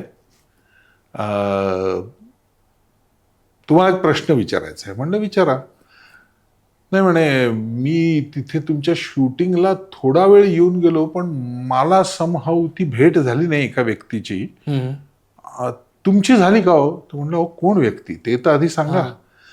ते म्हणे नाही, तुम्ही जेव्हा वरती तुम्हाला त्या डोलीत ठेवलेलं होतं तेव्हा तुमच्या ती उचलणारी लोक वगैरे सगळी होती डोली, पण त्या शेजारी जी गर्दी होती त्याच्यात पांढरा रुमाल डोक्याला बांधलेली, उघडी आणि अशी पांढरी लुंगीसारखं थोडंसं गुंडाळलेली एक व्यक्ती उजव्या बाजूला तुमच्या त्या खाली होती तिथं जवळ, आणि ती तुमच्याकडे बघत बघत अशी चालतीये असं म्हणे.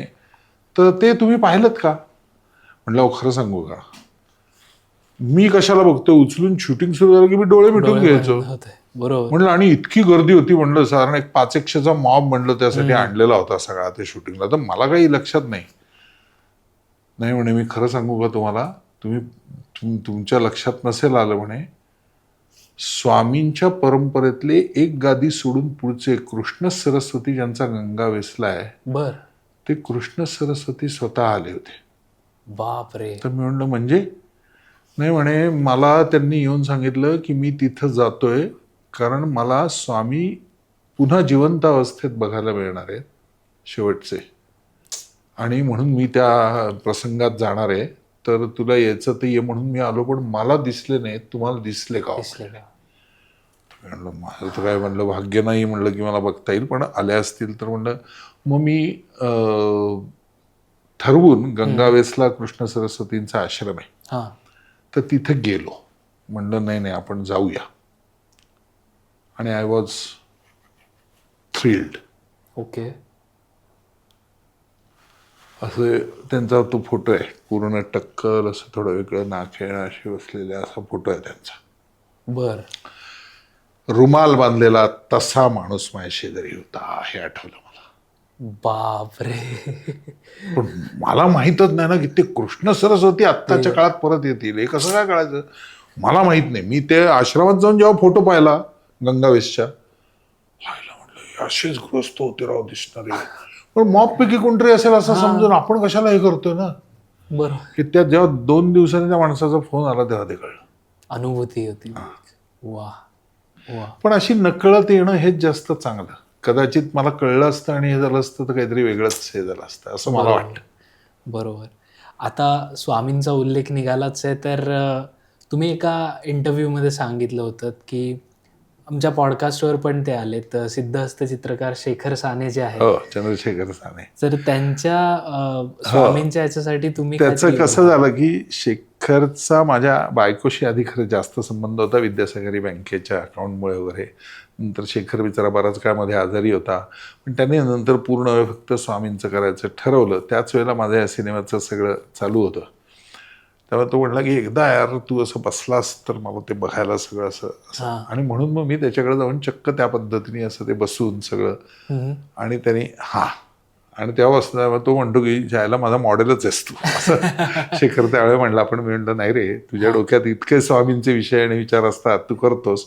पण त्यांचं सगळ्यांचं बेसिक मला असं नेहमी वाटतं की आपण कधीही 100% दुसऱ्या व्यक्तीसारखे नसतो. भले जगात 6 व्यक्ती समान असतात असं म्हणलं तरी, पण चेहऱ्यात बऱ्यापैकी लोकांना वाटतं ते, कारण तो पिंगटपणा डोळ्यातला. आणि हे आता साधी गोष्ट आहे, मी शाहूही केला, मग आता स्वामी शाहूंसारखे दिसत होते का म्हणाल तर 2 किती वेगळी व्यक्तिमत्व आहेत. बरोबर. पण थोडंफार लोकांना ते असं वाटतं की हा चेहरा अगदी त्याच्या, आणि म्हणून ते वाटतं असं माझं मत आहे. बाकी त्यातलं हे नाही. आता जसं स्वामी समर्थांच्या बाबतीत आपण बोललो, तशीच अजून तुम्ही आत्ताच उल्लेख केला ती दुसरी अजरामर भूमिका म्हणजे शाहू महाराजांची. तर त्याविषयी पण आम्हाला सांगा की त्याच्यातून तुम्हाला काय नवीन गोष्टी एकतर काय आहे की खरं तर ती लोकांना प्रचंड आवडलेली भूमिका आहेच आहे, नाही असं नाही. ती भूमिका माझ्याकडे अशीच वेगळ्या याच्यातनं आली. मी पुण्यामध्ये व्यावसायिक रंगभूमीवर जेव्हा काम सुरू केलं तेव्हा त्याच्यात बहुरूपी रंगभूमी नावाच्या एका संस्थेत मी काम करायचो. जयवंत वालावलकर हे त्याचे मालक. राजकारण गेलं चुलीत निळू फुल्यांचं वगैरे ही सगळी नाटकं त्यांनी प्रोड्यूस केलेली, आणि मी त्यांच्याकडं 10 रुपये नाईटवरती छोटी छोटी भूमिका करायचो निळूभवन बरोबर यांच्याबरोबर अशा.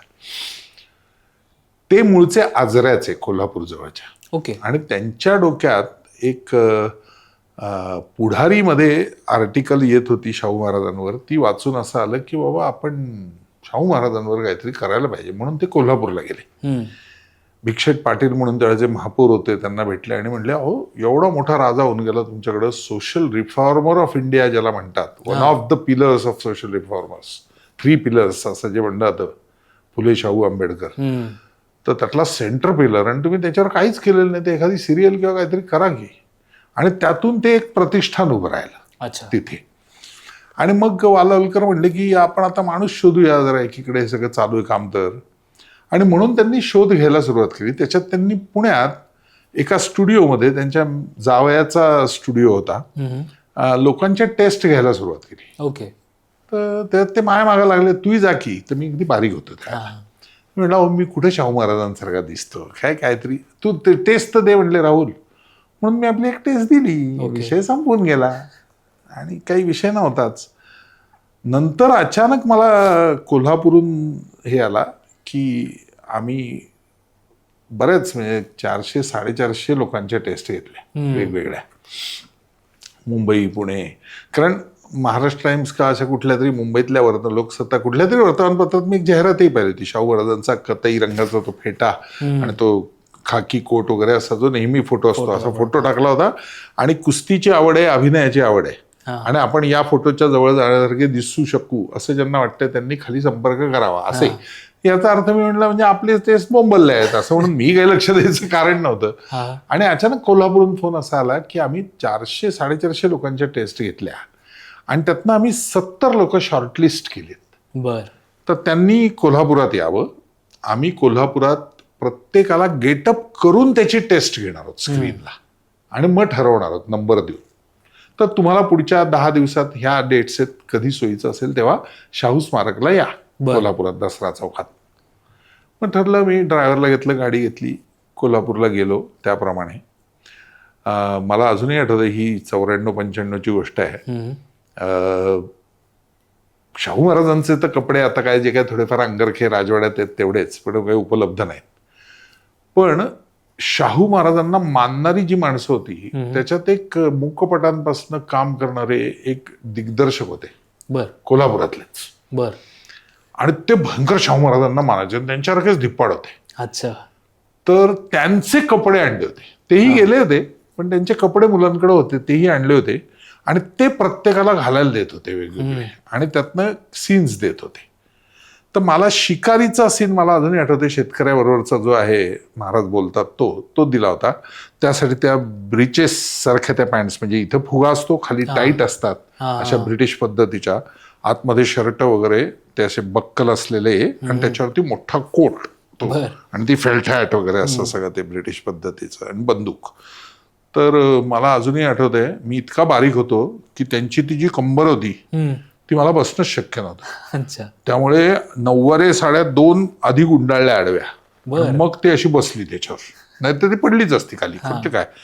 आणि मग कोट बीट, आणि मग ते शूटिंग केलं माझं, आणि मी परत आलो.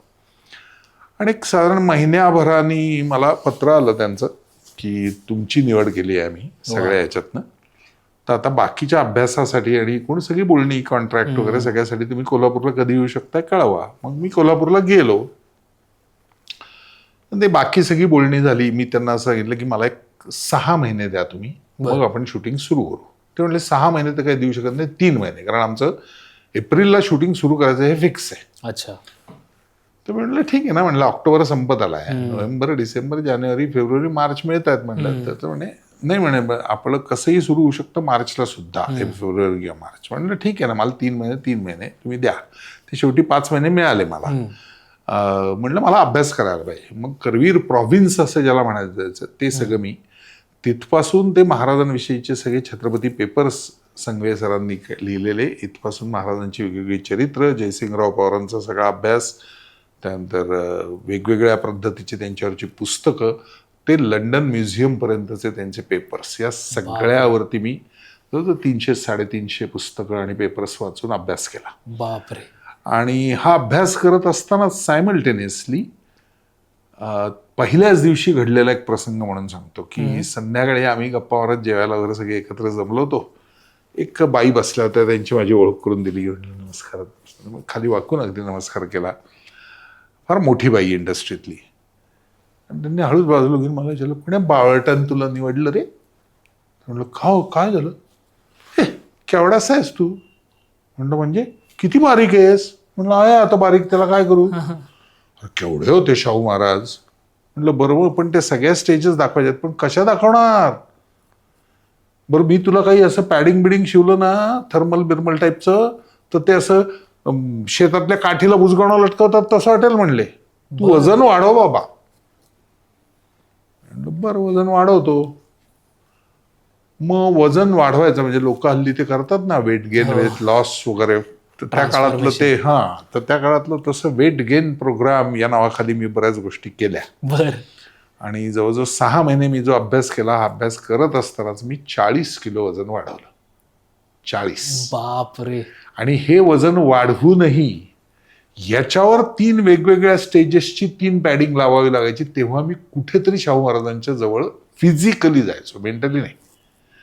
त्याचं कारण शाहू महाराज वयाच्या 48व्या वर्षी गेले, died at the age of 48, diabetes आणि या सगळ्यामुळे.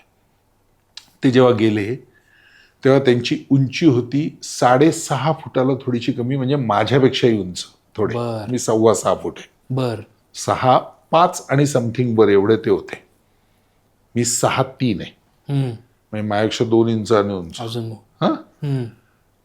छाती होती 63 आणि पोट होतं 78, म्हणजे 6.5 फुटाचा घेर. केवढा मोठा माणूस असेल, केवढा धिप्पाड, आणि कुस्ती विस्ती केलेलं, शिकारी केलेलं असं ते शरीर. म्हणजे मी सांगतो की मी एवढं सगळं वाचलं, एवढा सगळा अभ्यास केला, तरी मला शाहू सापडले कुठं? तुला गंमत वाटेल, शिवाजी महाराजांच्या वंशावळीतली ही सगळी लोक आहेत. त्या गादीचे वारस आहेत कोल्हापूरच्या तारा राणीच्या. बावड्याचे जे पंत अमात्य, बावडेकर जे लोक महाराजांच्यापासून जे पंत अमात्य, त्यांचे जे वंशज होते ते म्हणले आमच्याकडे एक सुपर 8 नावाचा कॅमेरा होता. अच्छा. म्हणजे आपण ऐकलेलं असतं आमचे लहानपणी सिनेमे किंवा मराठी सिनेमे पूर्वी आमच्या वेळेला बनवायचे ते 16 वर बनवून ब्लोअप करायचे. बर. 16चे ब्लोअप 35 ला व्हायचे, नंतर 35 आला, त्यानंतर 70 mm आला आणि आता तर सिनेमास्कोप आला. तर 16च्याही पेक्षा लहान अर्धी फ्रेम असणारे सुपर 8 नावाचे छोटे कॅमेरे यायचे, जसे आपण आता घरात करतो तसे. अशा कॅमेऱ्यावरती आपण जुन्या काळात पाहिलेलं असतं ना, एखादा राजवाडा असतो आणि त्यात शिकारीचे फोटो शिकारी लावलेले असतात. बरोबर. आणि मग तो जो कोण राजा किंवा सरदार असेल प्रमुख, तो त्या शिकारीवर असा पाय, अशा हातात बंदूक उभा, मग ते शिकारी कुत्रे, त्याची माणसं आणि ते काळं कापड घालून त्या जुन्या ह्याच्यातून तो फोटो काढला जायचा. बरोबर. तर असे ते लावलेले असतात फोटो आणि हो आमच्या पूर्वजांनी ढाड्या वगैरेची शिकार वगैरे असं आपल्याला दाखवतात. करेक्ट. तर असे महाराजांनी एक वाघ मारलाय जांबियानी, फक्त आपल्या हातात लढून धरून. हा, त्याचा फोटो काढायला महाराज चाललेत. बर. हा, याचं सुपर 8 वर केलेलं थोडंसं शूटिंग त्यांच्याकडे उपलब्ध होतं. अगदी थोडा, काही फ्रेम्स अशा पांढऱ्या भिंतीवर बल्बच्या पुढे, असे फोकस बल्बच्या पुढे धरून आम्ही ते बघत होतो, असं फिरवून. अच्छा. असं हातात धरून ना चक्कर, की काय दिसतंय. आणि एका पॉइंटला मी दचकलो, ते सुपर 8 वर असूनही. त्याचं कारण दिसतं असं की महाराज तो कोट मोकळा केलाय, असा आतला शर्ट दिसतोय, पॅन्ट बक्कल दिसते ब्रिचेसची ती, एका हातात त्यांचा दंडूक आहे, एका हातात 3 असे पट्टे आहेत. कुत्री बित्री वापरायचे त्या काळात, आणि महाराज असे आरामात चाललेत ती अशा धरून. आणि तो कॅमेरा असा पॅन होतो.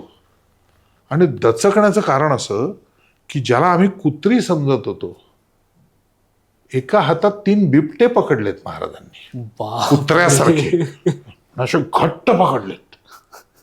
म्हणजे मी म्हणलं आलं का ताकद आहे का काय माणसाची, बिबटे एका हातात असे पकडायचे कुत्र्यासारखे. मी म्हणले काय प्रकरण आहे.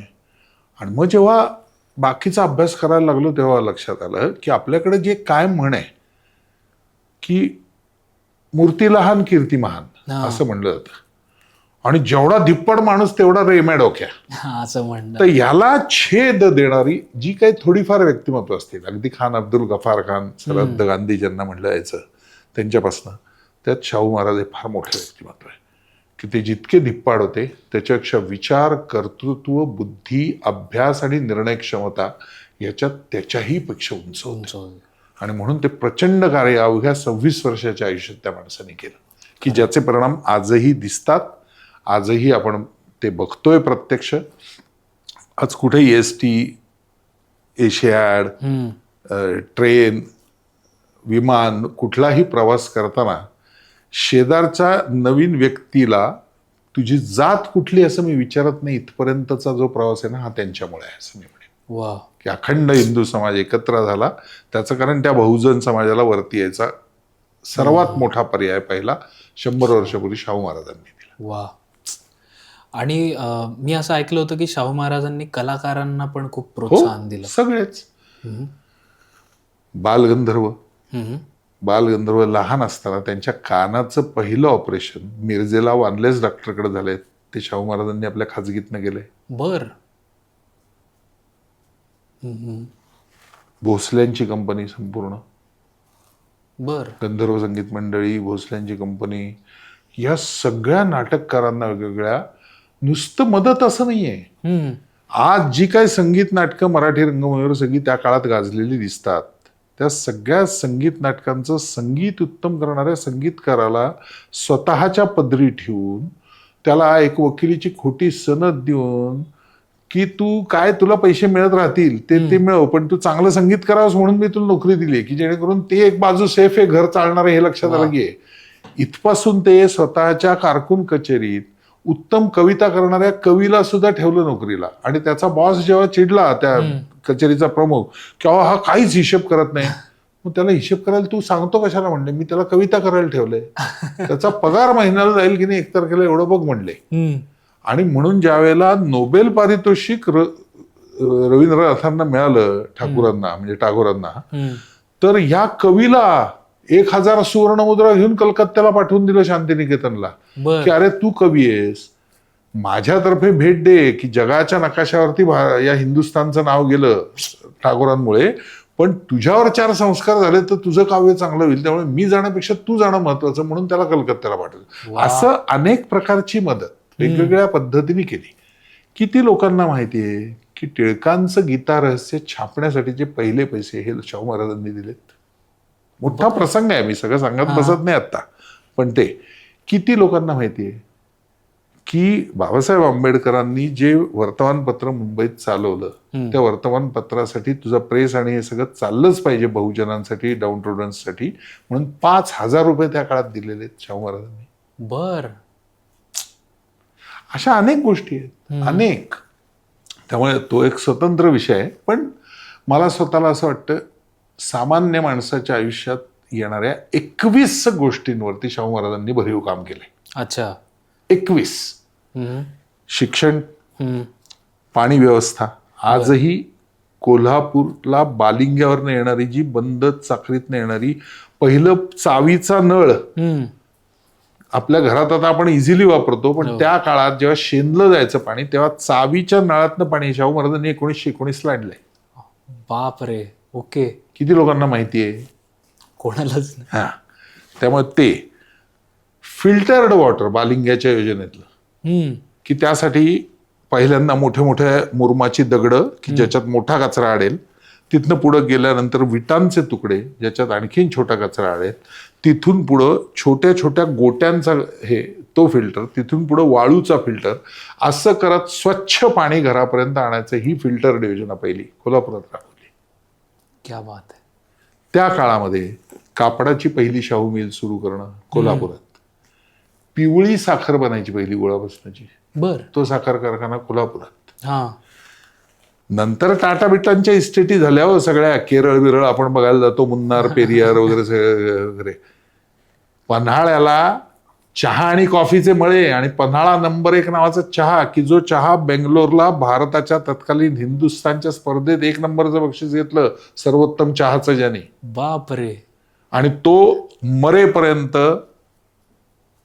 बडोद्याचे सयाजीराव गायकवाड पेचे त्यांच्या चरित्रात त्यांनी लिहिले, माझा सर्वात आवडता चहा पन्हाळा नंबर 1 म्हणून. क्या बात आहे. म्हणजे ते एक यंत्रसामुग्रीचा विचार. किर्लोस्कर कंपनी उभी राहिली आज. किती लोकांना माहिती आहे की किर्लोस्करांच्या पाठीमागे उभं राहणारे शाहू आहेत. बर.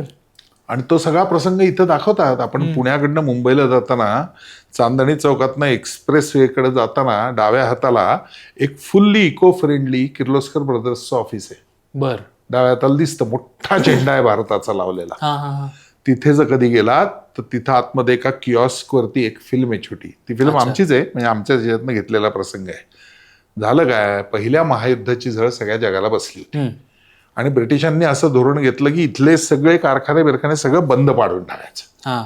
आणि म्हणून त्यांनी इथल्या सगळ्या कारखानदारीला बंद करण्यासाठीचा उद्योग असा केला की तुम्हाला जे काय आयर्न ओव्हर म्हणजे कच्चा माल हवा आहे तो आम्हीच देणार, दुसरा कोण नाही. अच्छा. आणि तो भयंकर महाग, परवडणार कसं, त्याच्यावर प्रॉडक्ट बनवून विकायला आणि ते विकत घ्यायला माणूस तर हवा. बरोबर. तर किर्लोस्करांचा कारखाना बंद पडत चालला होता. म्हणून लक्ष्मणराव किर्लोस्करांनी आपला एक प्रतिनिधी नेमला की वेगवेगळ्या या सगळ्या संस्थानिक राजांकडनं पैसे आणा, मराठी माणसाचा कारखाना झाला पाहिजे आपला किर्लोस्करवाडीचा साताऱ्याला.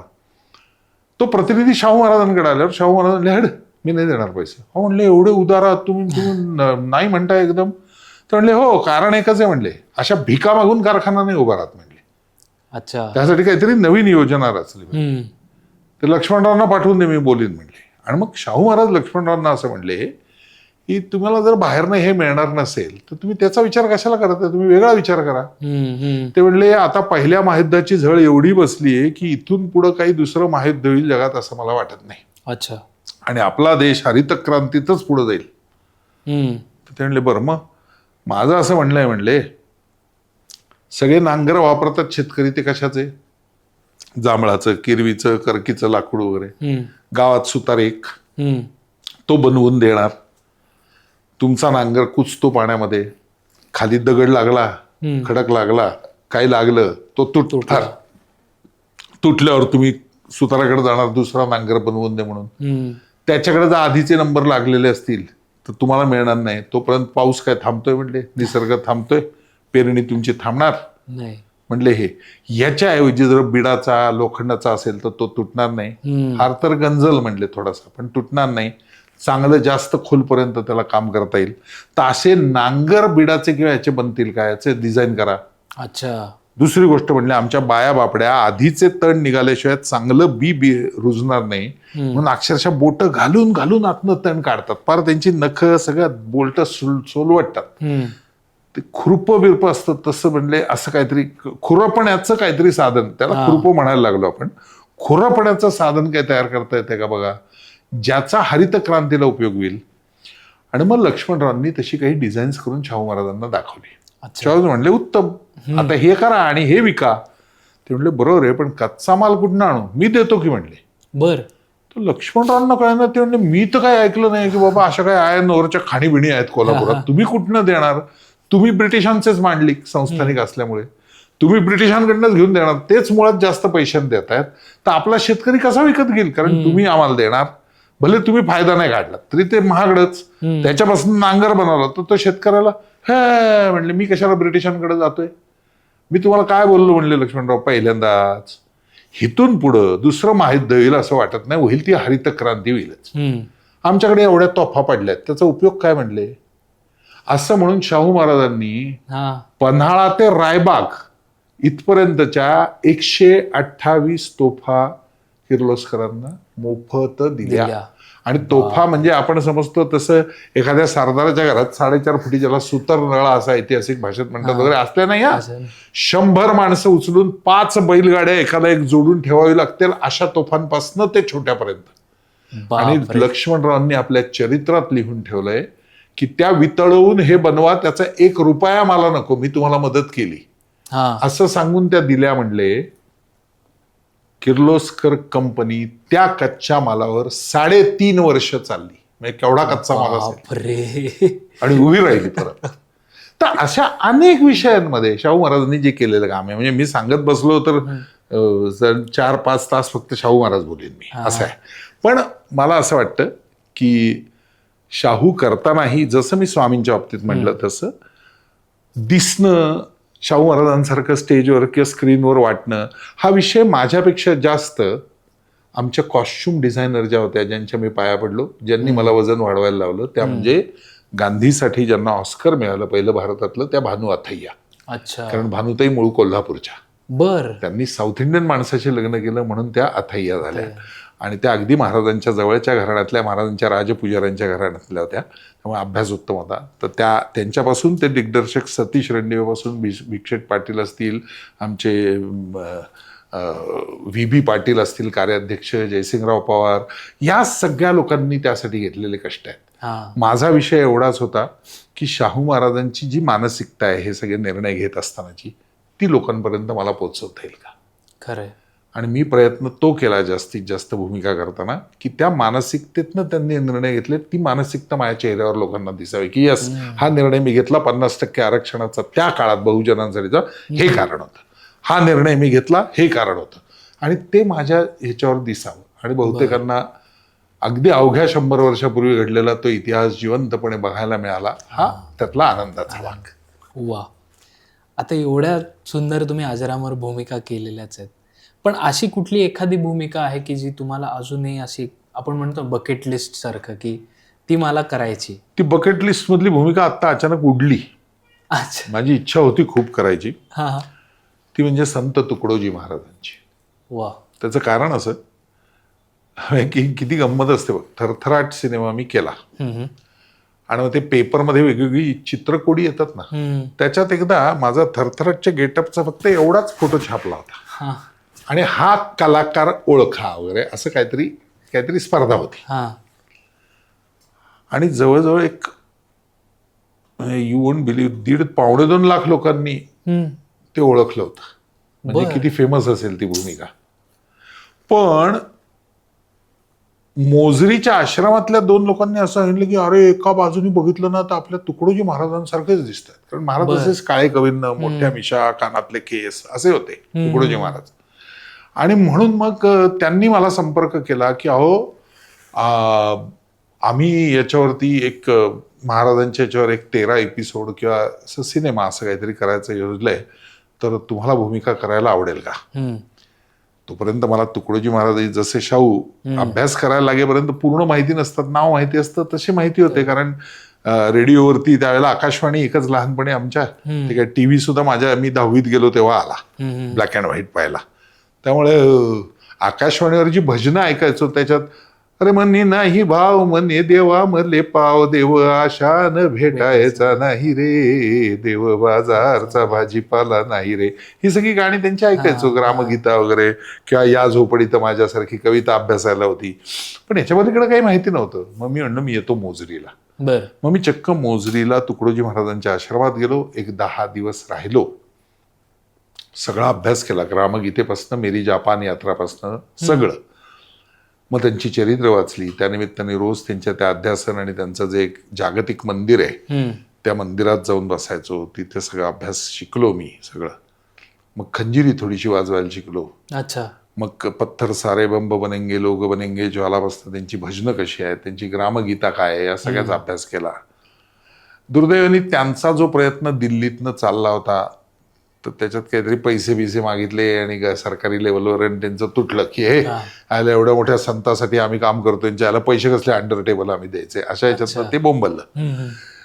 ते बोंबलन बरीच वर्ष माझ्या डोक्यात होतं की कधीतरी ते करावं, पण ते काही समहाऊ मला करता आलं नाही ना. आता त्याच्यावरचा सिनेमा येतोय, त्याच्यात प्रसाद ओकनी ती भूमिका केली आहे असं कळलं.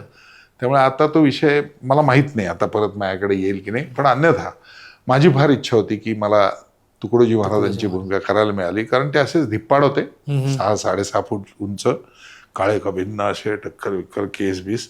आणि असं म्हणतात की हे तर माहितीच आहे लोकांना की जसं स्वामी विवेकानंदांना आपण मानतो की जागतिक धर्म परिषदेत 11 सप्टेंबर 1893 त्यांनी ते गाजवलं सगळं, तसं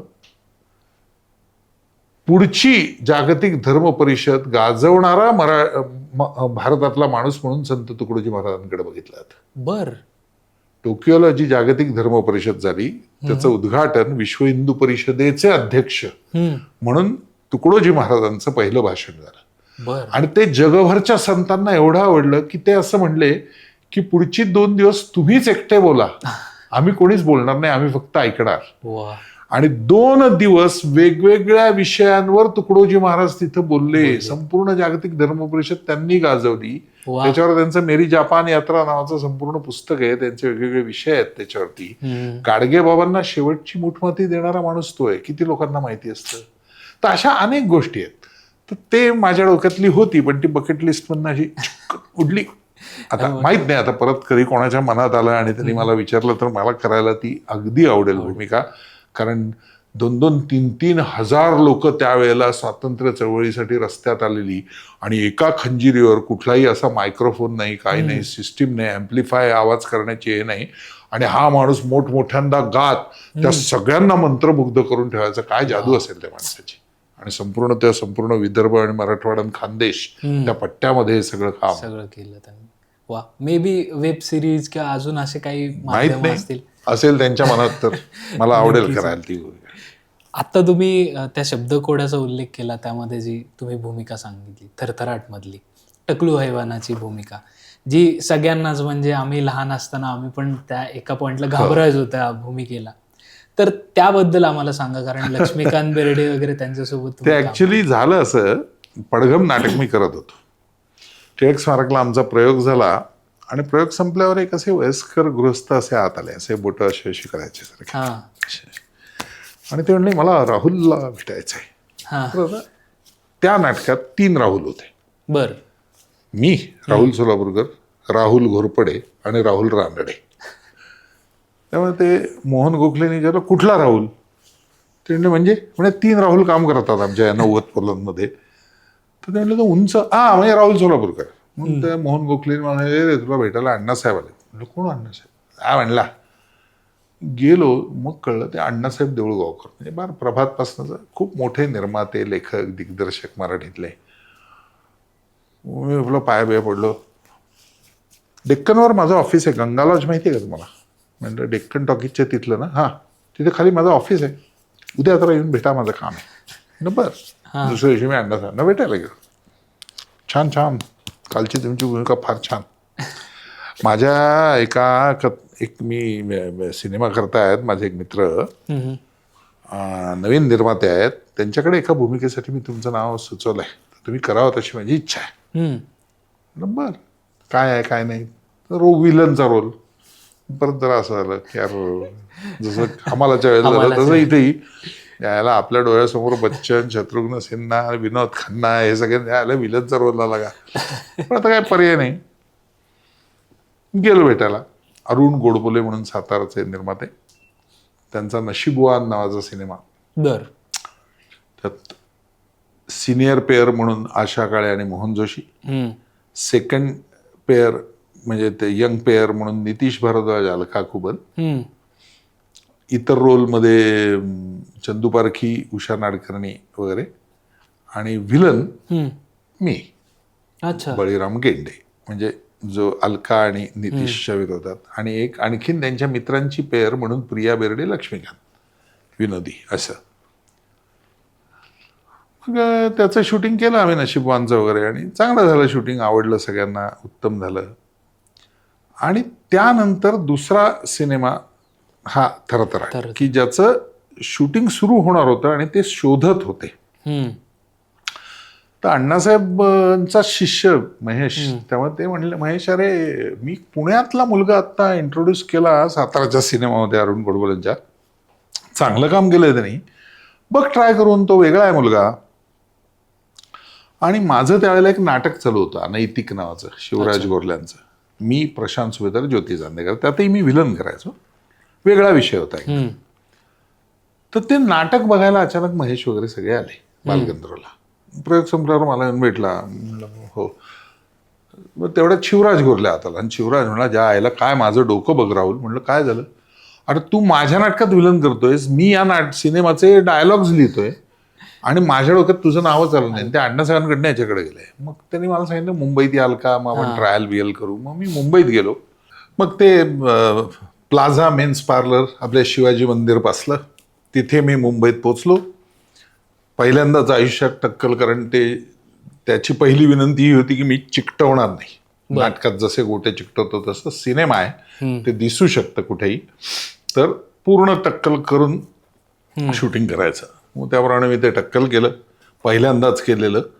मग निवृत्ती दवे आमचे गुरुजी, मेकअपमधले अगदी कॉलेजपासूनचे, त्यांनी तो सगळा गेटअप केला, फोटो बिटो वगैरे सगळे काढले गेले, आणि तो रोल फायनल झाला.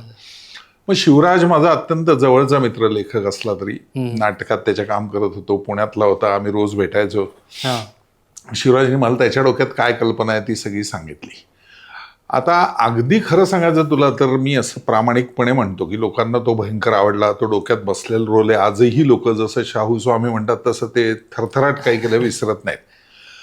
पण माझं वैयक्तिक मत, तू सिनेमा जर बघशील तर लक्षात येईल, संपूर्ण 2.5 तासात मी पडद्यावरती सगळा मिळून 32 ते 40 मिनिटं आहे. करेक्ट. इंटरव्हललाच एंट्री होते माझी, त्याच्या आधी नाहीच आहे मी.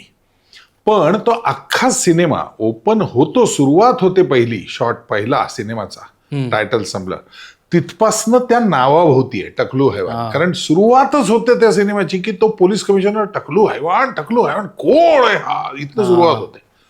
आणि ते असं ग्रँजरस वाढवलं ना, हा एक भाग. दुसरी गोष्ट, त्याच्या आधीच्या मराठी सिनेमांचे जे व्हिलन्स होते सगळे खलनायक, हे ग्रामीण बाजाचा पुढारी, राजकारणी, गावचा पाटील, गावगुंड, अशा टाईपचे सगळे होते, जे निळूहोंनी वेगवेगळ्या पद्धतीचे रंगवलेले, अतिशय अप्रतिम.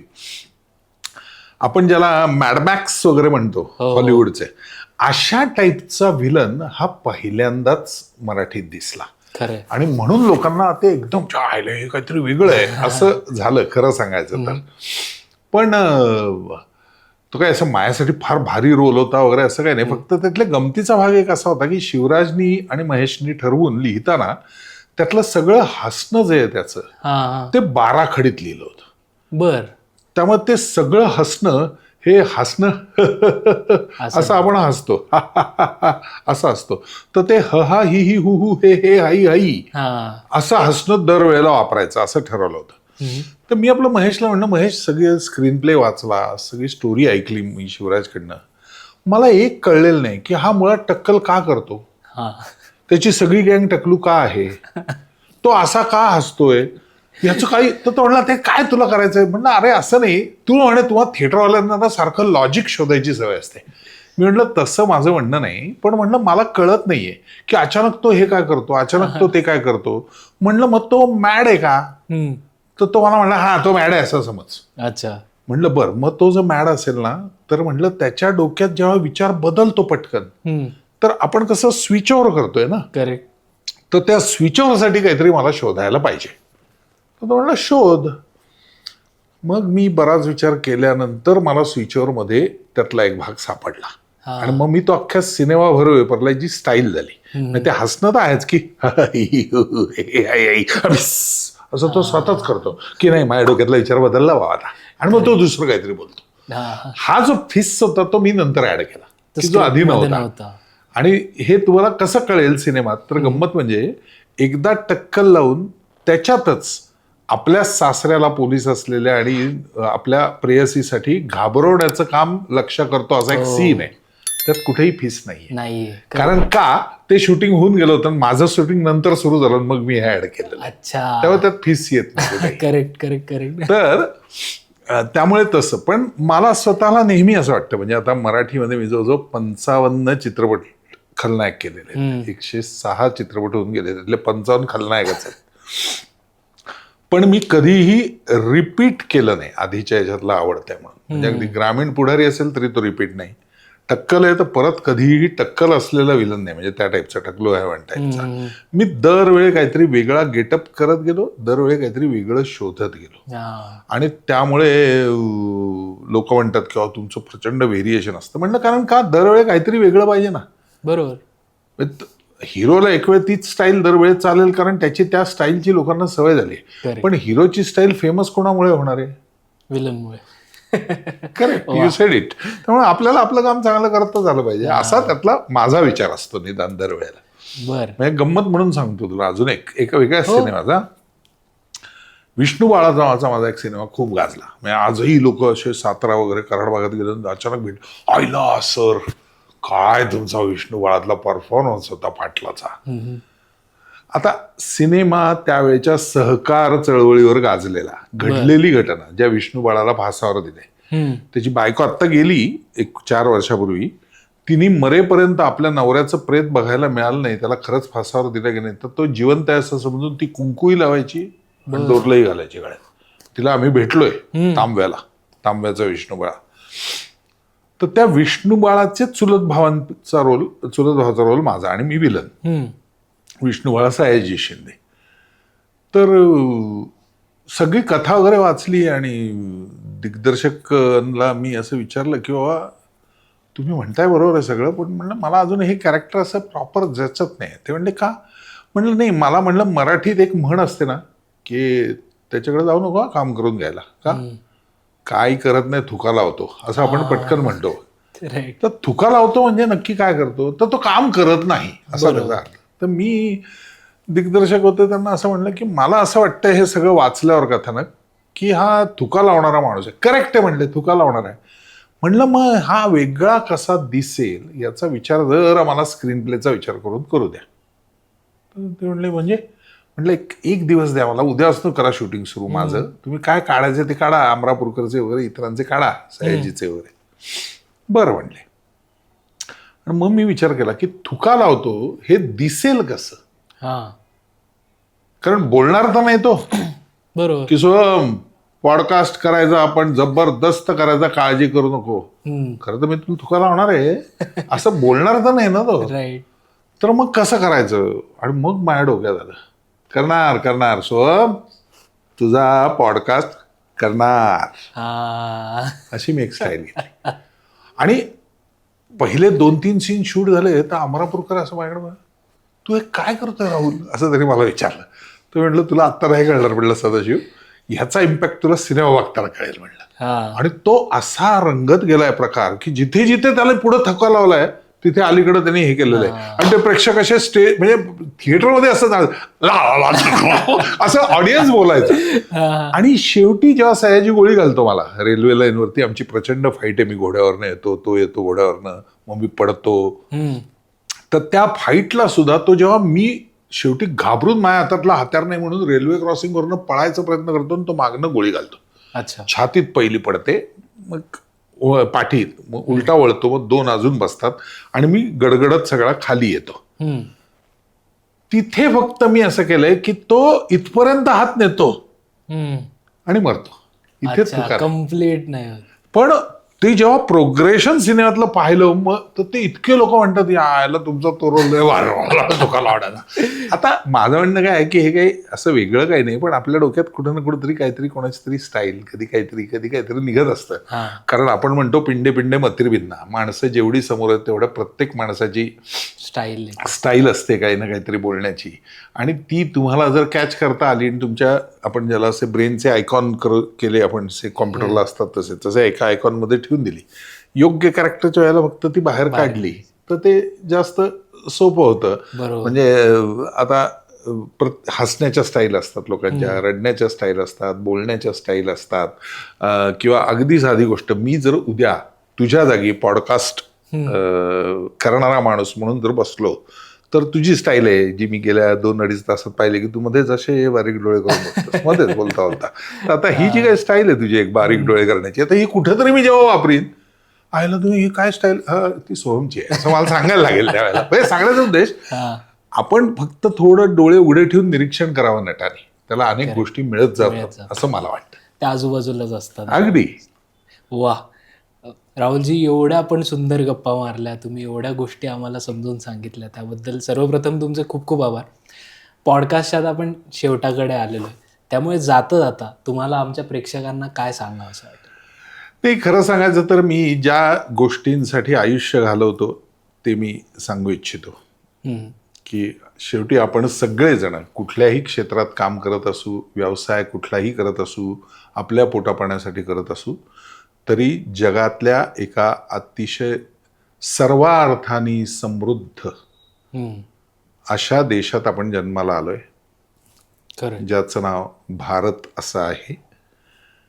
आणि अशा देशात जन्माला आलोय की ज्या देशाचा पूर्वेतिहास हजारो वर्षांचा आहे, ज्या देशाची परंपरा हजारो वर्षांची आहे, ज्या देशाच्या अतिशय उत्तम अशा कुणीही संस्थापक नसलेल्या आणि स्वतः जगण्यात न निर्माण झालेल्या, इव्हॉल्व ज्याला म्हणता येईल आजच्या पिढीच्या भाषेत, अशा हिंदू संस्कृतीचे घटक म्हणून आपण जगतोय. त्यामुळे त्या हिंदू संस्कृतीमध्ये जे आपण म्हणलेले सर्वे संतु सुखिनः सर्वे तू निरामया, तसं उत्तम निरोगी आयुष्य समाजाचंही राहावं आणि आपलंही राहावं यासाठी हिंदू म्हणून काम करत राहूया. समाजातल्या ज्या ज्या वाईट गोष्टी दिसतील त्या गोष्टींना शक्य तितकं संपवण्याचा प्रयत्न करून हा देश जे आपल्या प्रार्थनेत म्हणले वंदे मातरमला 150 वर्ष झाली, त्या सुजलाम सुफलाम करण्यासाठी प्रयत्न करूया. वा, क्या बात आहे. तर राहुलजी, परत एकदा तुमचे खूप खूप आभार, तुम्ही एवढा वेळ दिलात त्याबद्दल. मी प्रेक्षकांना सांगू इच्छितो की तुम्हाला आजचा पॉडकास्ट कसा वाटला हा मला कमेंट्समध्ये नक्की सांगा. राहुलजींचे जे सोशल हँडल्स आहेत हे मी डिस्क्रिप्शनमध्ये दिलेले आहेत, सो त्यावर जाऊन सुद्धा तुम्ही त्यांना फॉलो करू शकता. तुम्हाला पॉडकास्ट कसा वाटला हे सुद्धा त्यांना प्लीज अभिप्राय म्हणून तुम्ही सांगा, आम्हालाही त्यांनी खूप छान वाटेल. तर तुर्तास आम्ही थांबतो. तुम्हाला पुढचा पॉडकास्ट कुठल्या विषयावर राहुलजींसोबत ऐकायला आवडेल हे सुद्धा आम्हाला सांगा. राहुलजी, आमचं स्वीट टॉक्सचं एक रिच्युअल आहे की आम्ही पॉडकास्ट एंड करताना फिस्ट बंपने पॉडकास्ट एंड करतो आणि श्री स्वामी समर्थ म्हणतो. तर आजचा आपला पॉडकास्ट एंड करूयात. श्री स्वामी समर्थ. श्री स्वामी समर्थ. धन्यवाद.